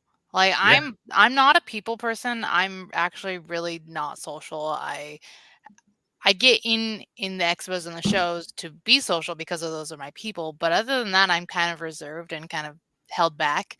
And I I felt so comfortable there in my element. Even from, just the mixer. It's like that was my first time meeting or even I think talking to Max, and him and I Yeah. hit it off and we're just like buddy the whole weekend. And it was great to meet the people that I've talked to for years online. Like John Lasseter. It's like I have picked his brain Thanks, for like John. 10 years, and Mhm. to finally be able to meet him. And it was kind of like a family reunion, even if you hadn't met someone, their family. And it was, it was amazing. And I will definitely be there next year. Nice. And I would say that's for everything that we're saying as far as please come, please attend. It's not just about making it bigger. It's not just about No, making, yeah, more no, people it's through the door. It's because I want to meet you. I want to talk And to we had you. so much fun. Yes. Yes. It was fun. That's the thing. Yeah. It wasn't a business trip. It was fun. No. And, and that was and I know we're wrapping up. I want to say one thing I said to a vendor on Friday night.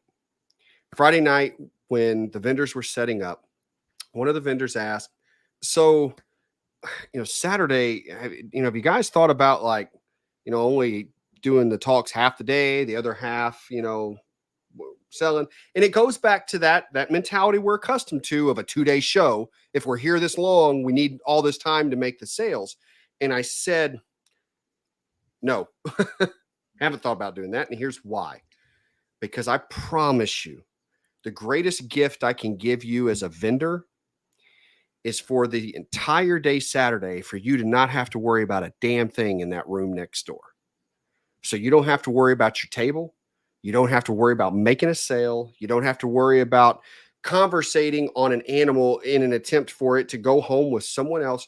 When you don't have to worry about your bottom line, you don't have to worry about any of that until Sunday. The greatest thing I can give you is that day, that Saturday, to just completely engross yourself in why you started doing this in the first place. The love of the reptiles and all the community that is surrounded in it. That's the best thing I can do for you as a vendor. And I think 100% that that's what it was. And so you come for whatever part you feel is going to be good, but I can tell you, if you come for the entire weekend, you're going to walk away with something that other than pieces of the family, obviously my children, this is probably, I'm sitting in a business that, I built from scratch with the help of many people, but that weekend's one of the most proud moments of my life is seeing the energy that walked out of that building. Yeah. At the end, when everybody was out of the room, and you were standing there, this is going to sound really dorky, by the way. And I walked up to you, and all you said was, we did it. And we gave each other that great big hug. That was like cherry on top. Yeah. Yeah. And then we great. call each other on the ride home, and it's like, okay, you've had an hour now to finally sit and think. How you feel? I think I remember saying that to you. How you feeling? Because it was just good. Wow. Just absolutely wow. I was talking to text messages to Clint in the car. It was phenomenal. All righty. So. Well, thank you both for hanging this long. I think this is the longest episode of CCR we've ever had. So with that being said, Joe, where can people find you? And by the way, listen to Colubrid Corruption. Thank you. We love that pod. And I want to say before we wrap, thank you, Max, for all the work you did before, for the work you're about to do. Those Patreon videos that you want to watch, if you want to watch them, Max is the one that's putting them all together for us. And Max has made a Discord server for CCR. If you're interested in joining that, hit us up on the Facebook page and we will give you the info. We'll be promoting that very heavy in the next month. So with that being said, where can people find you, Joe? Yeah, so if you search up Meteoric Serpents just about anywhere, my accounts are bound to pop up no matter what social media platform it is. You could also search Colubrid Corruption either in Google or on any major podcasting platform like YouTube, Apple, Spotify, all that, and you can listen to my show where I've had all three of these guys as guests before. So please go listen to that and listen to their episodes and get their perspective. And I want to thank you two, by the way, for one, not seeing me ever as competition with the podcast, because I know, when you guys acknowledged that it existed and I asked you both to come on the show, I just really appreciated how it's never been about that, and we could both coexist talking about the same stuff. And we both get, and we've had similar guests, and we both get two completely different episodes out of the same person. So, which is great. Absolutely. Thank you. You're a force to be reckoned with, Joe, and I love that you're in the community. Yep. Thank you. All righty. Kayla. Infrared Reptiles on Facebook and Instagram. Or you could always reach out to my personal page, which is Kayla Martin on Facebook. There we go. All right, Clint. All right. You can find me on Facebook, Clint Bartley, or Metazotics. Instagram is MetazoticsLLC. Please check us out, Metazotics.com. As always, you can use code CCRadio on Metazotics.com to save yourself 5%. And I want to say, you two, I probably got to spend more time chatting with the two of you than a lot of the others and getting to know you. And I loved every minute of it. So thank you for all that you do. Yes, thank you. And next year, I'm going to spend time with both of you because I had the opposite experience. I felt like I had 355 10-minute conversations. So yeah, no, I'm looking forward to next year where I can actually get to know everybody a little bit more. All righty, me. You want to find me? You probably know where I'm at by now. Facebook, Zac Loughman, Instagram, Dr. Crawdad. And then if you want to talk about school, be it undergrad or grad school, you can email me or message me on Facebook. So this wraps up the first annual Colubrid Fest recap. Hopefully this is the first of many Colubrid Fests. That's our intention anyway. So I want to thank Joe and Kayla for bearing with us this long, and for coming, making the literal transcontinental journeys that you did. Thank you so much. And be it morning, afternoon, evening, or night, whatever time of day it is, hope you're having a good one. Goodbye.